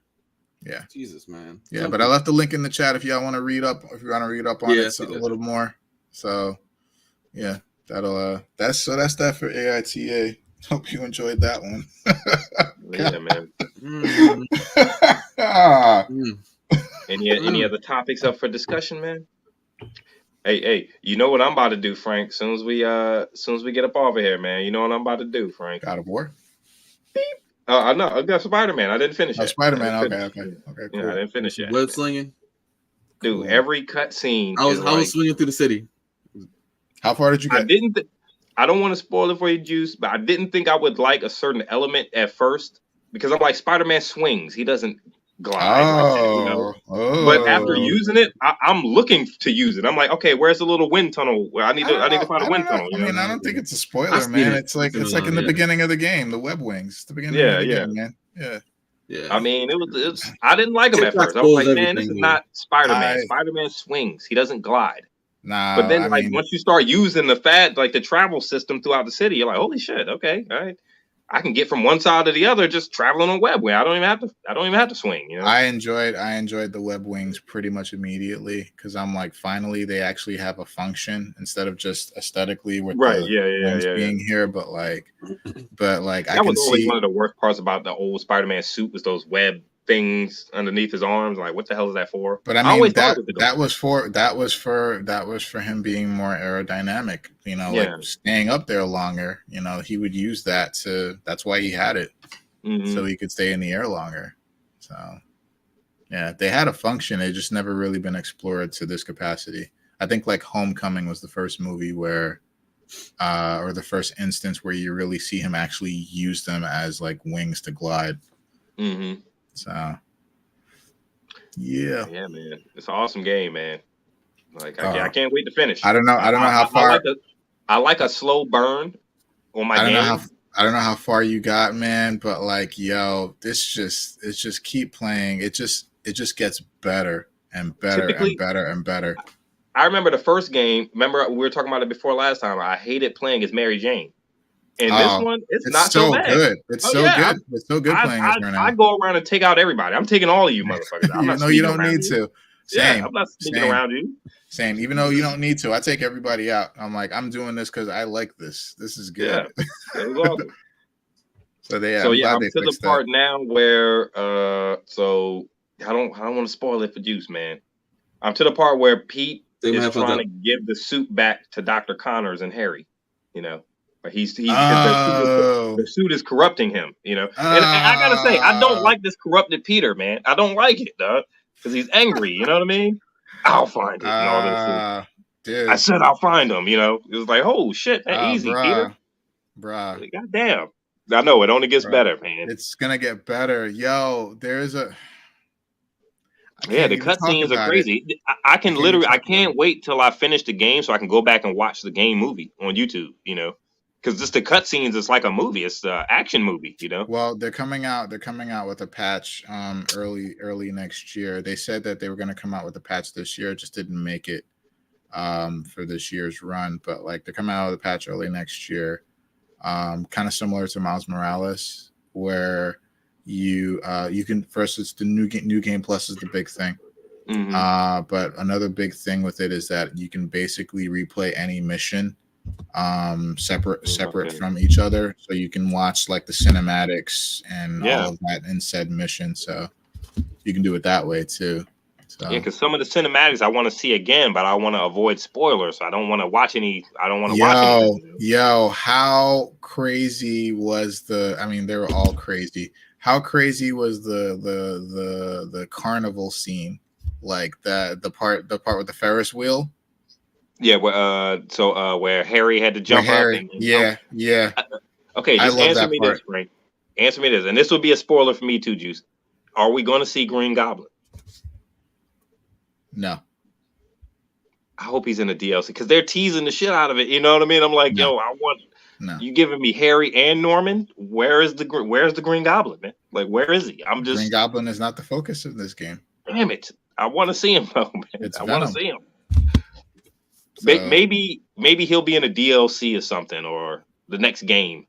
You know. No, it's Venom. A lot of these video games, like Venom, is the focus here. So it would kind of get repetitive, so I kind of don't mean this, but a lot of times, just watch, rinse, repeat. Give me Spider-Man 2 with Wolverine. Give me an X-Men version of this.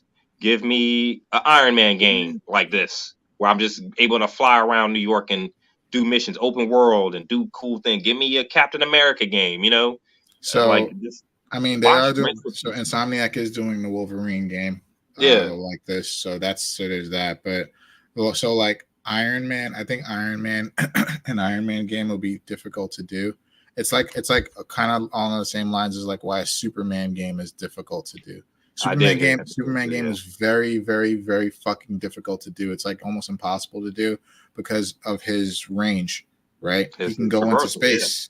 He can go into space if he wants to, and then flying at like super speed, and then like having to like animate like all of like Metropolis, and he can go wherever the fuck he wants. So Metropolis would just be too small for him, and there's a lot How would you contain him to a city or a right? You know? So it's the same thing with Iron Man. I think. I mean, Iron Man at the very least you can contain him to Manhattan, but it's the Avengers, so the Avengers can also go into space and shit like that. So. I mean, they made that Avengers game, that atrocity, but like I'll let you borrow it if you want. If you want to try it. But like, making an Iron Man game like this is just hard to do because of the fact that he flies everywhere and he can go wherever the fuck he wants. So, it's also he doesn't really like fight grunts. Yeah. Like his food's too powerful. It works for Spider-Man because Spider-Man is like, a grounded hero, right? He doesn't go into space and he's only contained to New York City. Street fighting. So they should do a Luke Cage game though, or a Daredevil game like that though.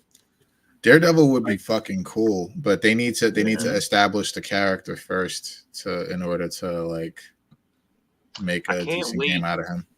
I can't wait for Insomniac's Wolverine because I feel like it'll open up that whole mutant side of everything. Like, I want to see what that Blade game is about. Yeah, me too. That game is made by Arcane. The game is made by Arcane Studios. So you haven't seen any like gameplay footage or anything like that? No, it's just that trailer. That one trailer. So I'm excited. I'm excited, and Arcane knows how to make fucking games because they made Arcane, which is amazing. Isn't Suicide Squad coming out soon? Is that next year? Oh yeah. The Justice League or whatever it is. Yeah. You think that's going to be good? That looks cool. It looks cool. It does look pretty cool. It looks cool. I don't think we've gotten much gameplay footage from that though. Yeah, so that's the thing. Yeah. True. Yeah, I'm kind of worried after that Avengers game, man, because that game was so hyped. I dropped the game quicker. I think I played that game for like 2 weeks, and I have never went back to it. No desire, no urge. Game is trash. Yeah. And it sucked too because the part where they went to get Iron Man and he's piecing his suit together and all that, it was cool. I was into it. I was into the story. The Guardians of the Galaxy game is much better than that. I heard that was good. Oh, it was really good. It was really good. I haven't heard anything about it. It's really good. I did hear that was good. It's really good. I think like they had like a special on it like a few months back. I was able to pick it up for like $10, the PS5 one.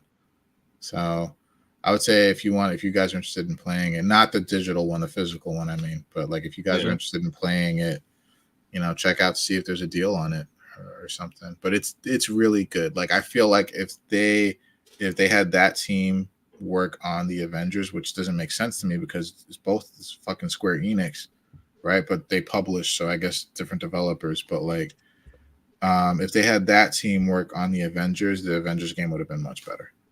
So yeah, man. Well, yeah, boys. Guess, man, is that gonna wrap us up? Anybody want to cover anything else? Any other Baphomet stories? We're almost at 3 hours on the dot. Got 17 seconds. I still want to see like what that guy did to actually damage that statue. Like, I want to see him like in the recording footage, like damaging the shit, stomping on the head and whatnot. You know what I mean? A little bit funny. But yeah, man, I guess that's gonna wrap us up. Another installment of the Intelligent Idea Talkers podcast. Yo, I keep telling Steph to come on, man. I know Steph wanted to cover her environmental issues. See, the only thing with that data center is like, how could we stop that? It's hard to stop. It's about organizing. Yeah. People stop crazy shit all the time, man. Like, Steph was talking about. It's a long story, but apparently they're building a massive data center out in Prince William County, and it's like supposed to be like a huge environmental issue, and like you can imagine it would be. But I don't have the only issue is I don't have the details. Like I don't know enough about the topic to really like talk about it. And we talk about like frivolous stuff that happened recently, but like something like that I would want to like study up on and like try to understand it better, so we can actually have a discussion about it or interview. But like we didn't really. It takes a lot more organization than just talking about Baphomet. Yeah, man, we'll get up next time, man. Maybe we'll do like a movie reaction next time, man. We need to do an in-person cast, man. Yeah, definitely, man. We need footage, man. We need the intro. Toxic Avenger. We're going to start our 80s movies, reaction videos. Man, I'm with it. Just reaction to 80s movies, man.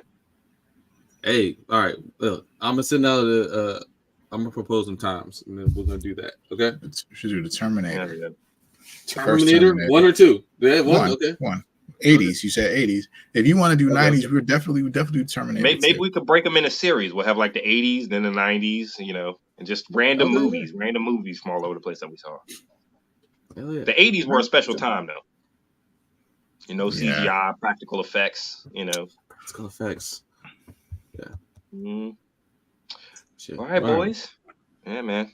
All right, y'all. All right, guys. That's gonna wrap us up, man. Y'all be good, man. All right. Take it easy. Peace.